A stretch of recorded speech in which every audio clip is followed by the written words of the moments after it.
Hello, good evening. कैसे हैं आप लोग सभी लोग? क्या एकदम बढ़िया हैं, एकदम अच्छे हैं, एकदम शानदार हैं? मैं आपको पढ़ाने के लिए आ गया हूँ और हम लोग शुरुआत करने जा रहे हैं प्रॉफिट एंड लॉस से। ये वाला जो टॉपिक है, ध्यान रखना प्रत्येक नए टॉपिक में सभी लोगों को मैं बता देता हूँ कि हम लोग यहाँ पर कोई भी बच्चे को अगर आना है, मुझसे पढ़ना है इवनिंग टू 6 टू 7:30 मैं डेली 1.5 आवर 1.5 घंटे आप लोगों को पढ़ाता हूँ। बिल्कुल बेसिक टू हम लोग एकदम आसान चीजों से शुरुआत करते हैं। तो प्रॉफिट एंड लॉस मैं मानकर चलूंगा कि आपको कुछ भी नहीं आता है प्रॉफिट एंड लॉस में, और धीरे धीरे अपने क्वेश्चंस का स्टैंडर्ड हम लोग बढ़ाएंगे, चीजें हम लोग पढ़ने की कोशिश करेंगे। शुरुआत में मैं बिल्कुल छोटी छोटी चीजों के बारे में, बेसिक चीजों के बारे में मैं शुरुआत करूंगा। इस चीज को आप लोग ध्यान रखना। यहाँ पर साथ ही इस चीज को भी आप लोग याद रखिएगा कि हम लोग जब भी हम लोग पढ़ रहे हैं तो आप लोगों को हाँ और ना आप लोगों को बोलना है। अगर समझ में आया तो आप लोगों को एच बोलना है, नहीं समझ में आया तो आप लोगों को एन बोलना है। इतने में ही आप लोगों का मैथ चलेगा। ये चीज आप लोग ध्यान रखिए सभी लोग। दूसरी बात, अपने पास सभी को ये चीज पता होंगी, प्रत्येक बच्चे को हम लोग आज की क्लास में जो पढ़ने वाले हैं वो प्रॉफिट एंड लॉस हम लोग पढ़ने वाले हैं। और प्रॉफिट एंड लॉस में अपने सामने काम आता है सबसे ज्यादा परसेंटेज। और परसेंटेज दो चीजों में होता है। परसेंटेज का मतलब अपने पास 100 है, और अपने पास फ्रैक्शन का मतलब परसेंटेज में जहां 100 होता है, भिन्न में वही चीज एक होती है। जैसे आपके पास मान लीजिए 5,000 रुपए हैं, किसी को आधा धन देना है, तो हम लोग ये भी बोल सकते हैं कि 1/2 दे दिया, और हम लोग ये भी बोल सकते हैं कि 50% आपने उसको दे दिया। तो यहाँ पर ध्यान से समझने की कोशिश करना। श्रवण, शुरुआत में क्लास ज्वाइन करने पर थोड़ी सी एक साथ बच्चे ज्वाइन करते हैं तो हो सकता है थोड़ी दिक्कत हो, लेकिन धीरे धीरे कोई भी प्रॉब्लम आपको नहीं आएगी। यहाँ पर सिर्फ और सिर्फ एक ही चीज आप लोगों को ध्यान रखनी है कि आप लोग कंटिन्यू बने रहो, रेगुलरिटी का ध्यान रखना। बाकी मैथ सिखाने का काम मेरा है। इस बैच में मैं आप लोगों को ये जो पर्टिकुलर बैच है, एसएससी मेंस तक मैं आप लोगों को पढ़ाता हूं। लेकिन याद रखना कि कोई भी बच्चा यहाँ मैथ्स पढ़ लेगा, फिर सीडीएस का एग्जाम आया कहीं और जाएगा, फिर रेलवे का एग्जाम आया कहीं और जाएगा, फिर कोई स्टेट लेवल एग्जाम आया कहीं और जाएगा। मैं नहीं चाहता कि आप बार बार उस चीज के लिए टाइम खराब करो। तो रियल में तो ये जो बैच है वो एसएससी के लिए है, लेकिन सीडीएस का भी मैं कंप्लीट सिलेबस आपको कवर करवाता हूँ। सीडीएस का एग्जाम भी आप लोग क्लियर कर लोगे मेरे से मैथ्स पढ़ने के बाद। एसएससी आप लोग कोई सा भी देना, चाहे आप लोग एमटीएस दो, चाहे सीजीएल मेंस दो, आपके इससे बाहर क्वेश्चंस नहीं मिलेंगे। तीसरा, अपने पास यहाँ पर मैं रेलवे के जितने भी एग्जाम्स होते हैं वो कवर करवाने की कोशिश करूंगा इसमें, और जितने भी स्टेट लेवल के एग्जाम्स हैं वो भी। इसके बाद आप लोग मैथ्स कहीं पर भी पढ़ने की जरूरत नहीं रहेगी, ये याद रखना। तो चलिए फिर हम लोग शुरुआत करते हैं। ध्यान से सुनने की कोशिश करना सभी लोग। तो परसेंटेज में जैसे अपने पास 100% है, ऐसे ही फ्रैक्शन में अपने पास एक होगा। याद रखना 100% जो होता है वो अपने पास किसके बराबर होता है? एक के बराबर। और ऐसे ही अपने पास कभी भी अगर किसी संख्या का अगर आपको 50% फाइंड आउट करना है, तो इसके लिए हम लोग क्या लिखते हैं कि 50% का मतलब 1/2 है। किसी संख्या का 33 एंड 1/3% अगर फाइंड आउट करना है, तो ये चीजें आप लोगों को मेरे बताने से पहले ही याद होंगी, मैं ये सोचकर चल रहा हूं। लेकिन मेरी जिम्मेदारी है कि हर छोटी से छोटी चीज जो मैं आगे काम में लेने वाला हूं उसको एक बार मैं वापस से आप लोगों को बताऊं। 20% का जो फ्रैक्शन होता है वो अपने पास होगा 1/5। और अगर कभी 16.66% या 16 and 2/3% अगर कभी भी फाइंड आउट करना है, तो उसके लिए अपने पास होगा 1/6। 14 and 2/7% का जो फ्रैक्शन होगा वो अपने पास होता है 1/7। और अपने पास 12.5% का जो फ्रैक्शन होता है वो अपने पास होगा 1/8। 11 एंड 1/9% का फ्रैक्शन होगा 1/9। और 10% का फ्रैक्शन जो होता है वो 1/8। और 11 एंड 9 एंड 1/11% का जो फ्रैक्शन होगा वो कितना होगा? 1/9। ये अब 1/11 अपने पास ये होगा। इस चीज को आप लोग ध्यान रखना, इसको आप लोग याद रखना। इसके अलावा अगर आप लोगों को कोई भी फ्रैक्शन नहीं पता, कोई फ्रैक्शन याद नहीं है, कोई बड़ी प्रॉब्लम नहीं है, जैसे कहीं पर अपने पास आ जाए 30%, तो 30% अगर कहीं पर आ गया है तो अपॉन में आप लोग 100 लगा दीजिए, अपने आप फ्रैक्शन बन गया। इसमें सिर्फ और सिर्फ नीचे की तरफ हम लोग 100 लगा रहे हैं और उस चीज को हम लोग याद कर रहे हैं। उम्मीद है आप लोग समझ पाए होंगे। जैसे 50% का फ्रैक्शन 1/2 कैसे आया, जस्ट नीचे परसेंटेज का साइन हटाकर मैं 100 लगा रहा हूं तो 50 से ही कट जाएगा 2 बार और 1/2। हमेशा ध्यान रखना, ये जो संख्या अपने पास 9, तो 9 का 11 से 1/9% जो होता है वो अपने पास 1 होता है। ये चीज हम लोगों को याद रखनी है, क्योंकि यहां पर मान लो किसी संख्या का 25% आपको निकालना है, तो वो नंबर x मान लो और x का 25%, तो x का 25% ये लीजिए। और यहां से जब आप लोग सोल्व करोगे, इसका रेशियो बनाओगे, तो अपने पास नंबर x है, x का 25%, 25 से कट गया 4 बार, x से x कट गया, 4 इधर आ गया तो 4:1, ये लो रेशियो 4:1 आ गया। यहाँ पर वो नंबर 100 मान लो और 100 का 25% कितना होगा, 25, और 25 अपने पास रेशियो निकालोगे तो अपने पास रेशियो आ जाएगा 4:1। ये लो अनुपात x मान लो, 100 मान लो। या आप लोग क्या करोगे, किसी संख्या का 25% निकालना है तो पहले उस नंबर को आप लोग 4 मान लीजिए, और 4 का 25% 1 होता है, तो पहले नंबर 4 और 4 का 25% जो होता है वो अपने पास 1 होगा, बाद में 1, तो बस एक स्टेप बच जाएगी। ऐसे हम लोग डायरेक्ट लिख लेते हैं। बोलिए बिल्कुल ठीक है क्या? हाँ और ना आप लोग बोलते चलो। जितने भी लोग हैं 100% बच्चों को मैं समझाते हुए चलूंगा, लेकिन आप लोग एक छोटा सा काम ये करना है, रेगुलर रहा करो और आज जो मैं पढ़ाऊं उसको आज ही पढ़ना है। इतना सा सिर्फ और सिर्फ आप लोगों को ध्यान रखना है।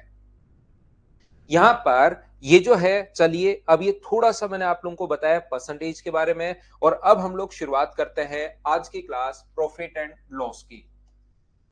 P&L इसको हम लोग बोलते हैं, प्रॉफिट और लॉस हम लोग इसको बोलेंगे। हमेशा आप लोग मुझे ये बताइए, कोई भी पेन आप लोगों के पास, छोटे छोटे एग्जांपल्स, ये मुझे ऐसा लग रहा है कि मैं ये मानकर चल रहा हूं कि आप पहली बार पढ़ रहे हो। छोटे छोटे एग्जांपल्स मैं देते जाऊंगा और थोड़ी देर बाद मैं क्वेश्चंस इसके करवाने शुरू करूंगा। इसको आप लोग ध्यान रखना, जो चीजें आपको पहले से आनी चाहिए वो बात मैं यहाँ पर बता रहा हूँ, सिखा रहा हूँ, कोशिश करना आप लोग सीखने की। यहाँ पर मान लीजिए कोई भी पेन आप खरीद के लाए हो, यहाँ पर 20 रुपए का, तो अपने पास यहाँ पर जो पेन आप खरीद के लाते हो जिस मूल्य पर, उसको बोलते हैं हम लोग कॉस्ट प्राइस या क्रय मूल्य।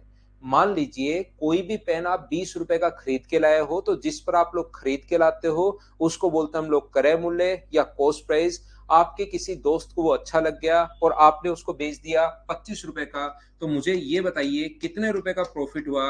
आप यहाँ पर 25 रुपए का बेच दिया। आप कोई भी पेन 20 रुपए का खरीद के लाते हो और 25 रुपए का अगर बेच दिया, तो वहां पर कितने रुपए का प्रॉफिट हुआ? आप बोलोगे सर 5 रुपए का प्रॉफिट हुआ। अगर मैं आपसे पूछूं कि ये 5 रुपए कहां से आए, ये बात मुझे बताइए आप लोग। अगर मैं पूछता हूं ये 5 रुपए आए कहां से, तो आप लोग कहोगे सर हम लोगों ने प्रॉफिट के लिए सेलिंग प्राइस में से कॉस्ट प्राइस माइनस किया है और यहां से अपने पास आया है ये 5 रुपए। सेलिंग प्राइस में से कॉस्ट प्राइस हम लोगों ने माइनस किया है। अगर मैं आप लोगों से बोलता सॉरी, अगर मैं आप लोगों से बोलता हूं कि आप लोगों ने ये जो चीजें हैं, 20 रुपए का कोई पेन खरीदा और उसको अगर आपने 15 रुपए का, आपको बढ़िया लगा नहीं, और आपने इसी पेन को बेच दिया कितने रुपए का, 15 रुपए का, तो अब बताओ प्रॉफिट हुआ या लॉस हुआ? जिस पर सामान खरीदते हो वो कॉस्ट प्राइस है, जिस पर बेचते हो वो सेलिंग प्राइस है और विक्रय मूल्य है। यहाँ पर जो सेलिंग प्राइस होगा, जो विक्रय मूल्य होगा, तो प्राइस के लिए मुझे बताइए क्या कॉस्ट प्राइस में से आप लोग माइनस करते हो क्या सेलिंग प्राइस? ये लीजिए। देखिए कुछ बच्चे पहली बार ही ऑनलाइन आते हैं, वो YouTube से या कहीं और से सीख कर रखते हैं कि कैसे हम लोग पहले कॉपी करें और कैसे फिर उसको पेस्ट करें। ये चीज सीखने के बाद वो सोचते हैं अब मैं जिंदगी भर में और अगले जन्म में भी मैं इस चीज को भूलना नहीं चाहता, अगले वापस से याद नहीं करना चाहता, बहुत मेहनत लगती है, तो उस चीज पर बहुत प्रैक्टिस करते हैं कॉपी और पेस्ट पर। उन बच्चों को मैं आपको बता दूं कि मैं लास्ट के जो 5 मिनट हैं आपके बड़े कमेंट्स देखूंगा। पहले अगर करते रहोगे तो आप लोग करते ही रहोगे, फिर आप लोग वहां पर ना तो ये जो चीजें मैं पढ़ा रहा हूं ये समझ पाओगे, आपके दिमाग में वो जो आपका क्वेश्चन है वही चलता रहेगा, क्योंकि जो क्वेश्चन आपके दिमाग में उसका आंसर नहीं मिलता तब तक फिर आप लोग उसी चीज पर लगे रहते हो, लगे रहते हो, लगे रहते हो। और आपको लगता है मेरा नया जन्म होगा और नए जन्म में मैं कॉपी पेस्ट फिर से नहीं सीखना चाहता, अभी इसी जन्म में इतनी प्रैक्टिस करूंगा कि मेरी अंतरात्मा में ये चीजें बैठ जाए, ताकि आत्मा निकले तो साथ कॉपी पेस्ट जरूर निकले।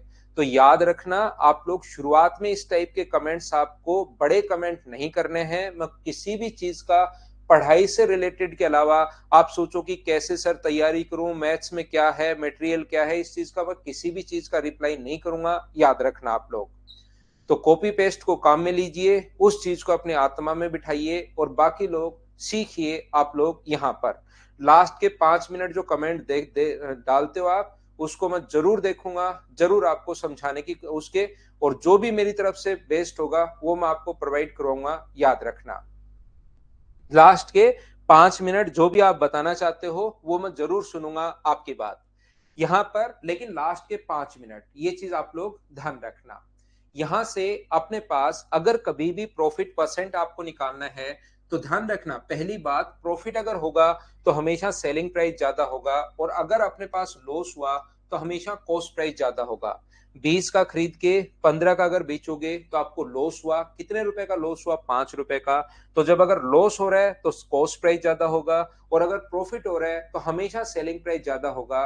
बोलिए एकदम ठीक है क्या? ये चीज आप लोग याद रखना, प्रॉफिट में हमेशा सेलिंग प्राइस ज्यादा होता है, लॉस में हमेशा कॉस्ट प्राइस ज्यादा होता है। प्रॉफिट परसेंट अगर आपको कभी भी फाइंड आउट करना है तो ऊपर हम लोग लिखते हैं प्रॉफिट, नीचे लिखते हैं हम लोग कॉस्ट प्राइस, और इनटू कर देते हैं 100 से, तो ये अपने पास प्रॉफिट परसेंट आ जाता है।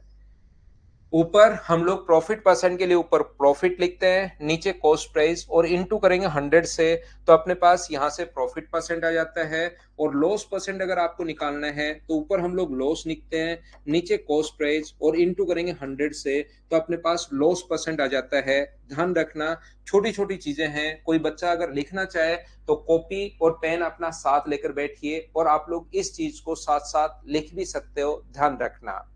यहां पर प्रॉफिट परसेंट या लॉस परसेंट हमेशा और हमेशा क्रय मूल्य का निकलता है। इस चीज को आप लोग याद रखना, याद रखना, याद रखना। यहां से मैं क्या बताने की कोशिश कर रहा हूं या क्या सिखाने की कोशिश कर रहा हूं, देखना, सीखना। यदि कभी भी अपने पास किसी वस्तु का जो कॉस्ट प्राइस अपने पास है वो मान लीजिए अपने पास 400 रुपए है, और प्रॉफिट परसेंट जो हो रहा है वो अपने पास उस वस्तु के लिए हो रहा है 25%, और हम लोगों से पूछा जाए, शुरुआत हम लोग कर रहे हैं, छोटी छोटी चीजें, सारी की सारी चीजें समझाने की कोशिश मैं आपको कर रहा हूं, और हम लोगों से पूछा जाए कि बताओ सेलिंग प्राइस क्या होगा, ऐसा अगर हम लोगों से पूछ ले तो हमें याद है कि सेलिंग प्राइस निकालने का जो तरीका है वो अपने पास है कॉस्ट प्राइस प्लस प्रॉफिट। अगर प्रॉफिट हो रहा है तो सेलिंग प्राइस यहां से आप लोग लिख सकते हो, सेलिंग प्राइस बराबर ये कॉस्ट प्राइस इधर आ जाएगा, कॉस्ट प्राइस प्लस प्रॉफिट, और ऐसा लिखना बिल्कुल ठीक है। अगर कभी भी प्रॉफिट हो तो सेलिंग प्राइस बराबर कॉस्ट प्राइस प्लस प्रॉफिट। तो हम लोग क्या करेंगे यहाँ पर, अगर आप लोगों को यहां से प्रॉफिट निकालना है तो सेलिंग प्राइस बराबर कॉस्ट प्राइस प्लस प्रॉफिट, और ऐसा लिखना बिल्कुल ठीक है, एकदम सही है। तो कॉस्ट प्राइस मुझे बताइए कितना है, तो आप बोलोगे सर कॉस्ट प्राइस अपने पास 400 है, और प्रॉफिट है कितना परसेंट? 400 का 25%, 25%। 25 से 100 से अपने पास कट गया 2 जीरो, और 400 में अगर आप लोग 100 ऐड करते हो 25 गुना 4, तो आंसर सेलिंग प्राइस अपने पास आ गया है 500 रुपए। ये अपने पास सेलिंग प्राइस आ गया है। हाँ और ना एक बार बताइए, शुरुआत में हर चीज में बेसिक से आपको समझाऊंगा, कोशिश करूंगा समझाने की, और आप लोग भी साथ साथ समझते चलना। उम्मीद है पहली बात, और एकदम आसान चीज है, ताकि क्लास का प्रत्येक बच्चा, जो नया बच्चा है वो भी साथ हो ले, पुराना बच्चा भी साथ हो ले, सभी को हम लोग साथ करते हैं। एक दो बच्चों के नहीं समझ में आया, मैं फिर समझाता हूँ। चार, सेलिंग प्राइस बराबर कॉस्ट प्राइस प्लस प्रॉफिट, पिछली बार पिछले पेज पर लिखवा चुका हूँ।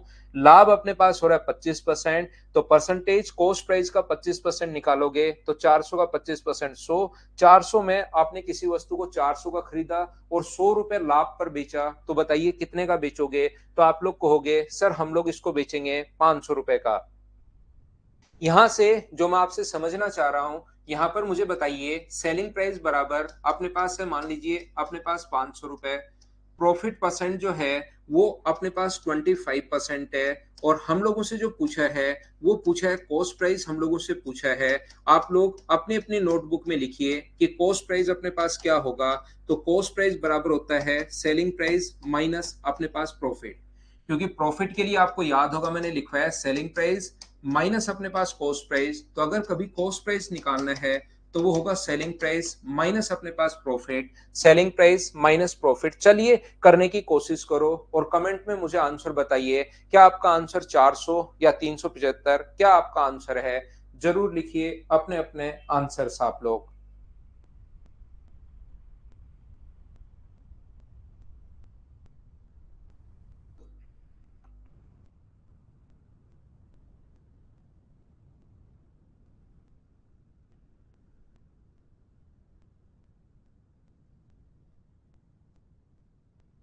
करने की कोशिश करो, हर बच्चा आंसर मुझे बताइए। आंसर 400 है या 375 है, ये बात मुझे बताइए। देखिए, तो अब लोग आप लोग ध्यान से समझने की कोशिश करना। मैं आपको समझाना क्या चाह रहा हूं, बताना क्या चाह रहा हूं। मिला जुला आंसर है, कुछ बच्चों का आंसर 400 भी है, कुछ बच्चों का आंसर 375 भी है।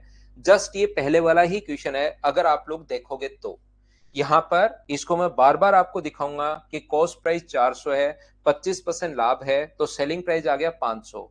सेलिंग प्राइस 500, 25% लाभ है, तो कॉस्ट प्राइस अपने पास 400 होना चाहिए। जिन बच्चों का आंसर 375 है वो साफ साफ गलत हो गया, ये बात ध्यान रखना। तो एक बार मैं गलती आप लोगों से करवा चुका हूं, और मैं सोचता हूं कि आप लोग दोबारा तो ऐसी गलती नहीं करोगे। सर हमसे गलती कहां हो गई, ये बात तो समझाओ। आपने क्या किया, सेलिंग प्राइस 500 है और 500 का यहाँ पर 25% निकाल लिया। और जैसा मैं आप लोगों को बता चुका हूं, हमेशा ध्यान रखना, प्रॉफिट परसेंट या लॉस परसेंट सेलिंग प्राइस का अगर निकाल दोगे तो वो तो साफ साफ गलत हो जाएगा।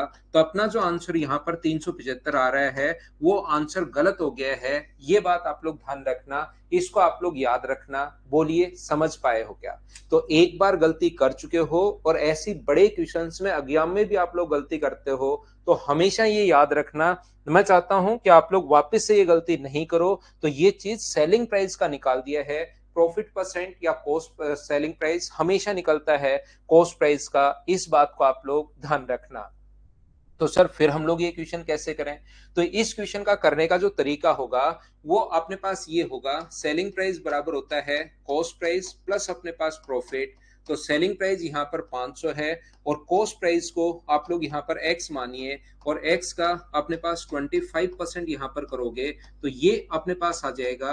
25 से कितनी बार कट रहा है, 4 बार, तो यहाँ पर 4 एलसीएम, ये एक आ गया है, तो ऐड करोगे तो 5/4x बराबर, अगर 500 है तो x का जो मान अपने पास आएगा वो मुझे बताइए। 500 को इंटू करोगे आप लोग 4 से और डिवाइड करोगे आप लोग 5 से, तो x का जो मान आएगा वो अपने पास आ जाएगा 500।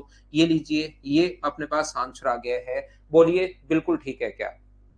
तो यहां पर अपने पास सेलिंग प्राइस 500 है, प्रॉफिट 25% है, तो कॉस्ट प्राइस को आप लोग एक्स मान लीजिए। सेलिंग प्राइस बराबर cost price plus profit, x plus x का 25%। तो जो प्रॉफिट परसेंट या लॉस परसेंट निकलता है वो हमेशा और हमेशा कॉस्ट प्राइस का निकलता है, ये आप लोग ध्यान रखना। एक बच्चा कह रहा है 5 कैसे, तो मैं उसको बता दूं कि एक्स प्लस x/4 को हम लोगों ने भाई जोड़ा है।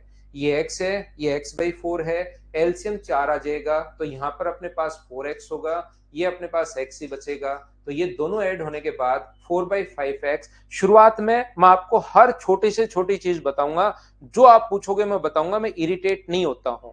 लेकिन अगर आप लोगों को मैं अभी सिखा रहा हूं कि आप लोग कॉस्ट प्राइस को सेलिंग प्राइस में कैसे बदलोगे, सेलिंग प्राइस को कॉस्ट प्राइस में कैसे बदलोगे, वो जो चीज है वो मैं आपको अभी सिखा रहा हूं। और कल की क्लास में जब आप लोग पूछ लोगे, मैं कहूंगा कि सेलिंग प्राइस के बराबर कॉस्ट प्राइस कैसे आ गया। कल अगर आप लोग अगर उस चीज को वापस पूछोगे तो फिर उस टाइम मैं आपको खा जाऊंगा। आज आप लोग कुछ भी आप लोग कर सकते हो, कुछ भी आप लोग पूछ सकते हो, हर छोटी से छोटी चीज मैं बताऊंगा। लेकिन कल की क्लास में जो मैं आज सिखा रहा हूं वो चीज आप लोगों को याद होनी चाहिए, नहीं तो फिर आप लोगों को प्रॉब्लम आएगी, ध्यान रखना। देखिए मैं आपको क्या बता रहा हूं, इतनी छोटी सी चीज में अगर आप लोग एक्स मानने लग जाओगे तब तो फिर काम कैसे चलेगा। तो ऐसे क्वेश्चंस में जब भी आप लोगों को कभी भी दिया हुआ है कॉस्ट प्राइस दिया हुआ है, ध्यान से सुनना आप लोग, प्रॉफिट परसेंट या आपके पास लॉस परसेंट दिया हुआ है, ध्यान से सुनना, हर चीज में फिर हम लोग ऐसे ये नहीं मानते, ये भी दिया हुआ है। और अगर आप लोगों से सेलिंग प्राइस पूछा जाए तो सेलिंग प्राइस निकालने का जो तरीका होता है वो अपने पास होगा कि कॉस्ट प्राइस को हम लोग इनटू करते हैं 100। सेलिंग प्राइस हम लोगों को निकालना है कॉस्ट प्राइस से 100 प्लस माइनस प्रॉफिट या लॉस परसेंट अपॉन 100 से। मुझे बताइए हम लोगों ने प्लस और माइनस दोनों क्यों लिए हैं? प्लस और माइनस दोनों हम लोग इसलिए ले रहे हैं, हमेशा ध्यान रखना, अगर प्रॉफिट हो तो हमेशा साइन आएगा प्लस का, और लॉस हो तो अपने पास साइन जो आएगा वो किसका आएगा? माइनस का साइन आएगा। इस चीज को आप लोग ध्यान रखना। प्रॉफिट हो तो हमेशा अपने पास साइन आएगा प्लस का, और लॉस हो तो साइन किसका आएगा? माइनस का साइन आएगा। जैसे यहां पर अपने पास इस क्वेश्चन में जो कॉस्ट प्राइस था वो अपने पास 400 था, प्रॉफिट परसेंट कितना परसेंट है? 25%। और यदि हम लोगों को सेलिंग प्राइस निकालना है तो सेलिंग प्राइस निकालने का जो तरीका होता है, जो भी कॉस्ट प्राइस है उसको इनटू कर दो 100 में। प्रॉफिट है तो 100 में 25 जोड़ दो, 125 बट्टे 100, और इसको अगर सोल्व करोगे तो आंसर कितने रुपए आ जाएगा? 500 रुपए। ये लो अपना आंसर आ गया। ये कॉस्ट प्राइस प्लस प्रॉफिट, और ये चीजें लिखने की जरूरत हमें है ही नहीं। बोलिए बिल्कुल ठीक है क्या? यहां पर मैं कोशिश कर रहा हूं आपको समझाने की, बताने की या सिखाने की। क्या कहना चाह रहा हूं, यदि अगर आपके पास ऐसा अगर कभी भी हो, आप लोगों के पास सेलिंग प्राइस पहले से हो, ऐसा जरूरी नहीं कि कॉस्ट प्राइस ही अपने पास दे, आपके पास सेलिंग प्राइस पहले से गिवन हो कि सेलिंग प्राइस अपने पास ये है, कॉस्ट प्राइस जो है प्रॉफिट परसेंट या लॉस परसेंट साथ दे, और आप लोगों से पूछे कि बताइए कॉस्ट प्राइस क्या होगा। अगर कभी भी कॉस्ट प्राइस उल्टा अगर निकालना है तो कॉस्ट प्राइस निकालने का जो तरीका होगा, जो भी सेलिंग प्राइस अपने पास हो उसको इनटू कर दो 100 अपॉन 100 प्लस माइनस प्रॉफिट या अपने पास लॉस से, ये अपने पास आ जाएगा। यानी कि जब भी अपने पास कॉस्ट प्राइस पूछे तो अपने पास 100 ऊपर आएगा, सेलिंग प्राइस पूछे तो 100 नीचे आएगा। इसको इस टाइप से आप लोग याद कर सकते हैं। जैसे इस क्वेश्चन को, तो ऐसे छोटे छोटे क्वेश्चंस में अगर आप लोग एक्स मानने लग जाओगे तब तो कैसे काम चलेगा आपका। तो यहाँ पर सेलिंग प्राइस अपने पास 500 रुपए है, प्रॉफिट परसेंट जो है वो अपने पास 25% है, और यहाँ पर अपने पास कॉस्ट प्राइस अगर पूछा है तो कॉस्ट प्राइस का जो तरीका होगा, जो भी अपने पास सेलिंग प्राइस है उसको इनटू कर देंगे 100 अपॉन 100 प्लस माइनस यानी 125। 125 से कट जाएगा 4 बार, और आंसर कितना आ गया? 400 रुपए। ये चीज आप लोगों को याद कर लेनी है, तो हमारे पास थोड़ा सा टाइम बचेगा। हाँ और ना बोलिए, क्या प्रत्येक बच्चा इस चीज को समझ पाया है क्या कि यहां पर मैंने क्या समझा दिया है? यहां पर ध्यान से समझने की कोशिश करना। मैं आपको बताना क्या चाह रहा हूं, कभी भी अगर कॉस्ट प्राइस को आपको सेलिंग प्राइस में यदि कन्वर्ट करना है तो अपने पास पहला तरीका तो मैं आपको ये बता चुका हूं, जो शुरुआत वाला तरीका है। अपने पास तरीका क्या हो सकता है ऐसे क्वेश्चंस को सोल्व करने के लिए? आप लोग ये भी मान सकते हो, इस टाइप के क्वेश्चंस को आप ऐसे भी सोल्व कर सकते हो कि आप लोग एक काम कीजिए, कॉस्ट प्राइस यहां पर अपने दिमाग में सो लिखने की जरूरत नहीं है, लेकिन मैं तो यहां पर लिखकर आपको बता रहा हूं कि आप लोग क्या करोगे, कॉस्ट प्राइस यहां पर 100 मान लोगे, और किसी चीज को 100 का खरीद के 25% लाभ पर अगर बेच रहे हो तो क्या आप लोग इसको 125 का बेचोगे? बोलिए बिल्कुल ठीक है क्या?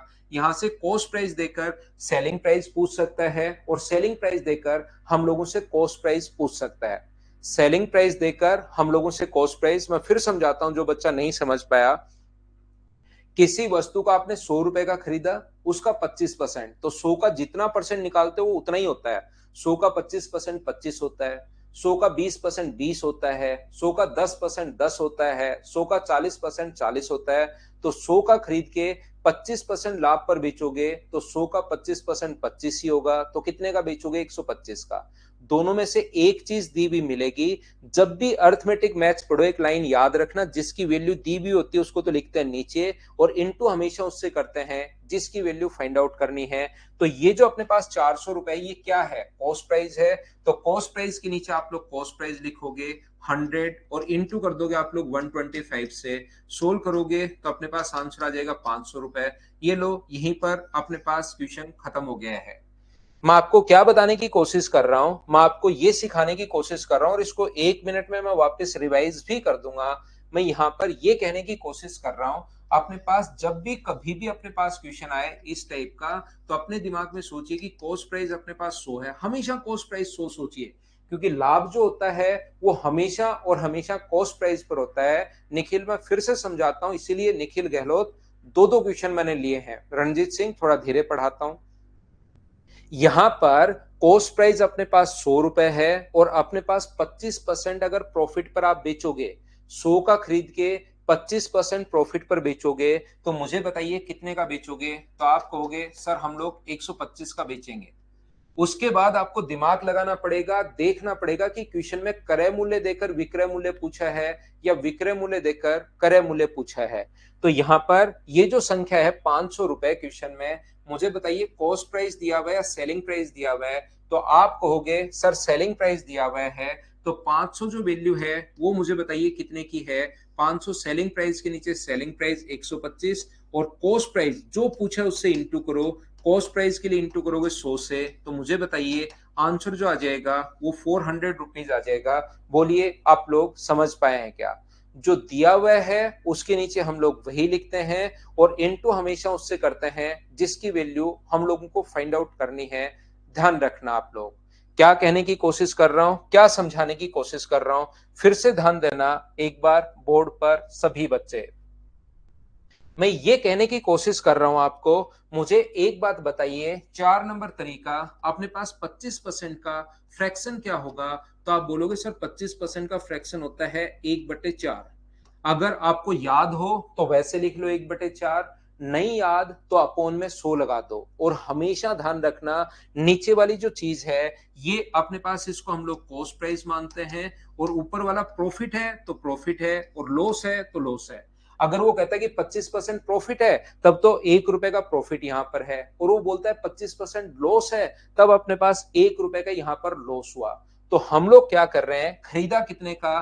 तो आप कहोगे सर 4 का खरीदा यहां पर, और 1 रुपए प्रॉफिट पर बेचोगे तो कितने का बेचोगे? 5 का आप लोग बेचोगे। 4 का खरीदा है, 1 रुपए लाभ पर अगर बेच रहे हो तो मुझे बताइए कितने का बेचोगे? 5 का। क्रय मूल्य देकर विक्रय मूल्य पूछ सकता है और विक्रय मूल्य देकर क्रय मूल्य पूछ सकता है। तो यहां पर मुझे बताइए क्या दिया हुआ आपको? कॉस्ट प्राइस दिया हुआ है, तो 400 के नीचे आप लोग लिखोगे कितना? 4। और सेलिंग प्राइस अगर पूछा है तो इंटू किससे करोगे? सर 5 का मान पूछा है तो आंसर कितना आ गया? 500। ये लीजिए। हाँ ना, बताइए क्या समझ पाए हो क्या? क्या बताने की कोशिश कर रहा हूं मैं यहां पर मैं ये सिखाने की कोशिश आपको कर रहा हूं कि जब भी इस टाइप का क्वेश्चन अगर आपके सामने आए तो आप लोग क्या करोगे? सबसे पहले कॉस्ट प्राइस देकर सेलिंग प्राइस या सेलिंग प्राइस देकर कॉस्ट प्राइस। तो 25% अगर प्रॉफिट है तो 1/4, इस चीज को मानोगे आप लोग कॉस्ट प्राइस, ऊपर वाला प्रॉफिट या लॉस है, यहाँ प्रॉफिट होगा। तो खरीदा कितने का? 4 का, और 1 रुपए लाभ पर बेच रहे हो तो कितने का बेचोगे? 5 का। एक चीज कॉस्ट प्राइस या सेलिंग प्राइस में से क्या दिया हुआ है? Selling price. तो 500 वैल्यू कितने की दी हुई है? तो आप कहोगे सर 500 वैल्यू दी हुई है 5 की, और इनटू कर देंगे 4 से, तो वैल्यू कितनी आ जाएगी? 400। ये अपने पास आंसर आ गया। हाँ और ना बताइए, क्या प्रत्येक बच्चा इस चीज को समझ पाया है क्या? यहां से सेलिंग प्राइस को कॉस्ट प्राइस में बदलना है या कॉस्ट प्राइस को सेलिंग प्राइस में बदलना है? इस धरती पर, इस ब्रह्मांड में, इस सूरज के नीचे ये 4 तरीके होते हैं। क्या आप लोग समझ पाए क्या? कहीं भी अगर आप लोग पढ़ोगे, किसी भी फैकल्टी से पढ़ोगे, जब भी पढ़ोगे तो ये 4 तरीके से आपको बदलता हुआ मिलेगा कि कॉस्ट प्राइस को सेलिंग प्राइस में या सेलिंग प्राइस को कॉस्ट प्राइस में। जो बच्चा एक पाल है जो समझ में नहीं आया उसको, तो उसको मैं फिर बता रहा हूं, 400 है, 25% लाभ है, सेलिंग प्राइस पूछे तो सेलिंग प्राइस बराबर होता है कॉस्ट प्राइस प्लस प्रॉफिट। तो 400 का 25% जोड़ दिया। या आप लोग चाहो ये फॉर्मूला भी याद कर सकते हो, जब भी सेलिंग प्राइस पूछे तो 100 नीचे आएगा और ऊपर प्लस माइनस। तो 25 प्रॉफिट हुआ है यहाँ पर, तो 400 और 100 में 25 जोड़ोगे तो 125।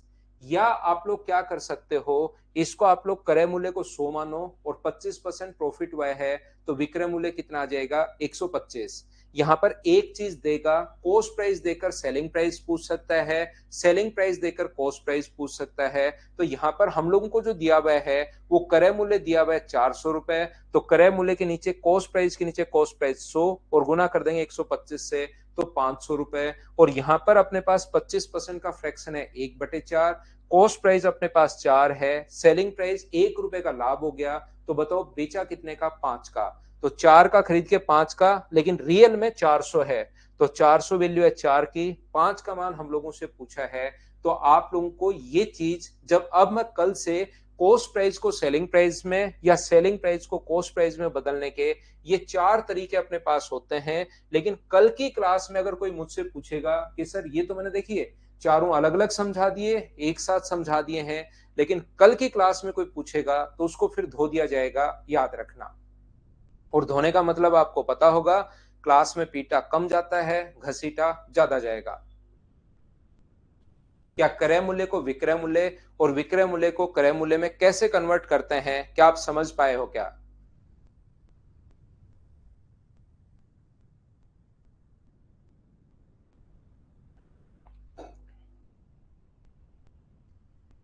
उम्मीद है हर बच्चा अच्छे से, ढंग से, ठीक से समझ पाया होगा। चलिए मैं आगे बढ़ता हूं।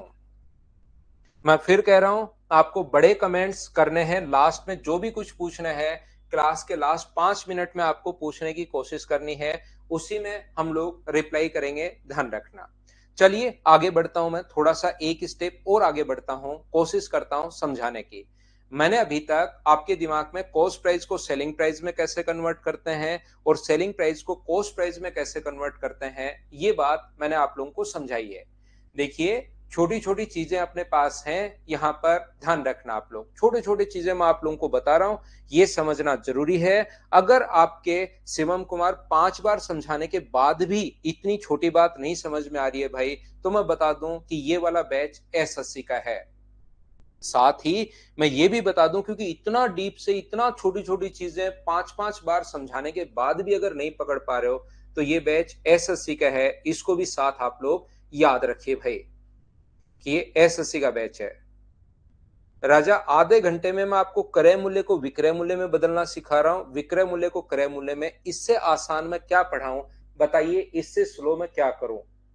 या तो और मैं स्लो, फिर आप एक काम कीजिए, छोटा सा काम कर सकते हो, इसकी जो स्पीड है पहले डाउनलोड होने दो, रिकॉर्डेड आपको मिलेगा, उसकी स्पीड 0.1 कर दो।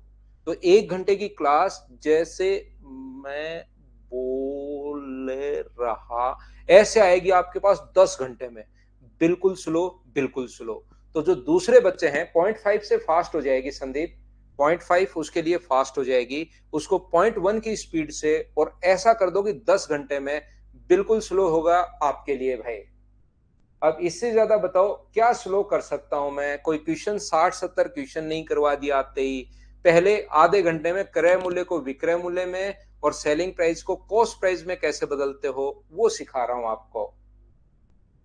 थोड़ा तो भाई पकड़ना सीखो इन चीजों को। चलिए आगे बढ़ता हूं, मैं सिखाता हूं। यहां पर सबसे पहले मैंने आपको कहने की कोशिश की है कि कॉस्ट प्राइस को सेलिंग प्राइस में कन्वर्ट कैसे करोगे और सेलिंग प्राइस को कॉस्ट प्राइस में कन्वर्ट कैसे करोगे। तो मैंने कॉस्ट प्राइस को आपको बताया है, सेलिंग प्राइस क्या होती है वो बताया है, प्रॉफिट मैंने बताया है, और लॉस क्या होता है ये मैंने बताया है। मान लो आप लोग मार्केट पहुंचते हैं, ध्यान से समझना, आपको एक गर्मी आ जाएंगी थोड़े दिन में और आपको एक फैन लेना था जिस पर लिखा हुआ था 1,000 रुपए। जैसे आप मार्केट पहुंचे, उस फैन के ऊपर रेट लिखी हुई थी 1,000 रुपए। यहां पर थोड़ी देर आप लोग देखते हो कि बताइए भाई कितना परसेंट डिस्काउंट है, तो बोलता है 20% डिस्काउंट है भाई। तो ये 20% अगर डिस्काउंट है, तो ये 20% डिस्काउंट अपने पास 200, तो अपने पास मिलेगा वो कितने का? 800 रुपए का। आपने देखा कि कोई कंपनी का तो अपने पास था नहीं, किसी कंपनी का है नहीं, तो आप एक काम करते हैं, छोड़ देते हैं इसको। जैसे आप दुकान से निकलने के लगते हो, तब वो बोलता है ओनली आपके लिए, सभी को मैं नहीं देता हूं, ओनली आपके लिए 10% और ऑफ है। तो 10% यानी 80, तो 720 रुपए। मुझे एक बात बताइए आप लोग, अगर वो अलग अलग नाटक नहीं करता, एक बार 20%, एक बार 10%, अगर उसको एक साथ बोलना चाहिए था, तो मुझे बताइए कितना परसेंट डिस्काउंट बोलना चाहिए था? 20 और 10, क्या 30 तो नहीं बोलना चाहिए था ना? अगर 30% बोल दिया किसी बच्चे के दिमाग में अगर 30 आ रहा है तो 30% अगर बोल देता तो 1000 रुपए की चीज 30% के डिस्काउंट पर फिर तो अपने पास कितने रुपए की मिलेगी, 700 रुपए की मिलेगी, जबकि यहां मिली है 720 रुपए की। तो उसको एक साथ दो नाटक नहीं करके एक साथ अगर बोलना चाहिए था तो क्या 28% बोलना चाहिए था, क्या ये 28% बोलना चाहिए था। और इस 28% को हम लोग बोलते हैं इक्विवेलेंट डिस्काउंट बोलते हैं। ये सब डिस्काउंट को ध्यान रखना बट्टा भी बोलते हैं हिंदी में, तो या तो इसको इक्विवेलेंट डिस्काउंट या हम लोग इसको समतुल्य बट्टा बोलते हैं, ध्यान रखना।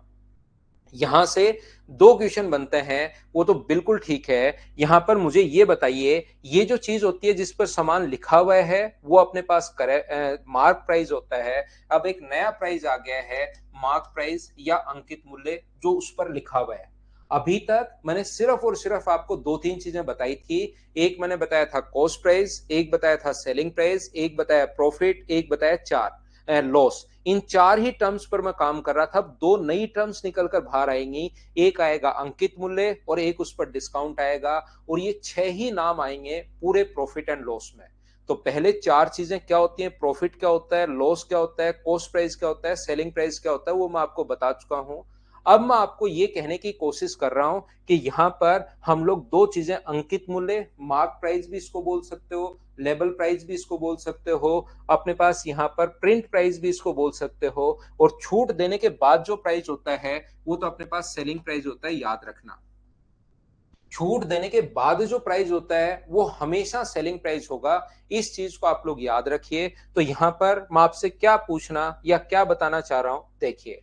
पहले तो मुझे ये बताइए, यहां पर कभी भी अगर इस प्रकार से है, एक व्यक्ति अपने पास जो भी सामान बेचता है पहले 80% छूट दे रहा है उस पर, और फिर अपने पास 30% छूट दे रहा है, या अपने पास छूट दे रहे हैं 70% छूट दे रहे हैं, अपने पास यहाँ पर 30, 40, 50 और 60, यहाँ पर छूट दे रहा है वो कितने परसेंट की, 30% की छूट दे रहा है, यहाँ पर छूट दे रहा है 40% की, यहाँ पर छूट दे रहा है 50% की, और यहाँ पर छूट दे रहा है वो कितने परसेंट की, 60% की, या इधर छूट दे रहा है वो कितने परसेंट की, दूसरा जो छूट है वो यहाँ पर छूट दे रहा है 50% ऑफ अपना, यहाँ पर 60%, यहाँ पर 70% और यहाँ पर 80%। अगर आपने पास यहाँ पर, मुझे ये बताइए, एक दुकानदार जो भी सामान बेचता है, क्वेश्चन ध्यान से सुनना, एक दुकानदार जो भी सामान बेचता है उस पर चार प्रकार से ऑफ देता है। एक कस्टमर आया, वो कहेगा कि भाई कितनी छूट है, तो उसके सामने स्कीम रख देता है कि छूट मैं नहीं दे रहा हूं, आप खुद चूज करो, मेरे पास तो चार स्कीम है, ए चुन सकते हो, बी चुन सकते हो, सी चुन सकते हो, डी चुन सकते हो। एसएससी का तैयारी किया हुआ था, सिलेक्शन हुआ नहीं, दुकान पर बैठने लग गया, लोगों को आए उसके मजे लेने की कोशिश कर रहा है कि ये मेरे पास चार स्कीम है, कोई सी भी स्कीम कस्टमर चुन सकता है। एक कस्टमर को कौन सी स्कीम चुननी चाहिए ताकि कस्टमर का मैक्सिमम प्रॉफिट हो, ध्यान से सुनने की कोशिश करना। एक कस्टमर को कौन सी स्कीम चुननी चाहिए ताकि कस्टमर का अधिकतम प्रॉफिट हो। अपने पास यहाँ पर बेस्ट फोर कस्टमर आप लोगों को बताना है, ए बी सी और डी। आंसर चेंज होते रहते हैं, इसलिए सभी लोग अच्छे से आंसर बताना, कहीं बाद में जाकर आंसर चेंज हो जाए तो सोच समझकर आंसर देना। आप लोग ए बी सी और डी, क्योंकि आंसर बच्चों के चेंज होते रहते हैं, ओहो गलती होगी करके, तो आप लोग जरूर आंसर देना खुद से सभी लोग।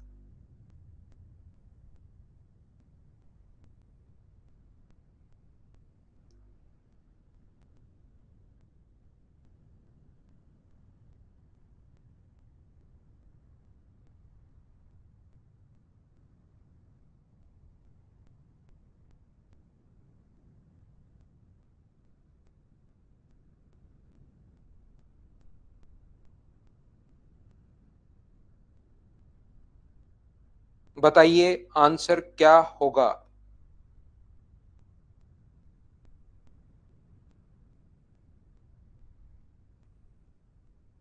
चलिए, ए और डी दो आंसर आ रहे हैं, सी और सी भी आंसर आ रहा है कुछ बच्चों का, ए डी और सी। बी ने बेचारे ने आपका क्या बिगाड़ा है भाई, उसको भी कोई तो आंसर दो। तो ऐसे क्वेश्चन करने का जो तरीका होगा अपने पास यहाँ पर ध्यान से सुनने की कोशिश करना। ए डी में लड़ाई मत करो। अब मैं बताता हूं कौन सा बढ़िया है, उसको सोचिए आप लोग। यहाँ पर मान लीजिए वस्तु 100 रुपए की थी। ये जो आर्टिकल है ये 100 रुपीज का है। पहले 30% की अगर छूट दोगे, 30% की अगर छूट दोगे तो कितने रुपए का मिलेगा? 70 का। अगली जो छूट है, दूसरी जो छूट है वो 80% की है। तो 70 का 80% जो होगा वो क्या 56 का होगा क्या? और 56 का मतलब वो सामान मिलेगा 14 रुपीज का। यानी 100 रुपए की चीज स्कीम ए के तहत कितने रुपए का मिल रहा है? 14 रुपीज का मिल रहा है। बोलिए एकदम ठीक है क्या?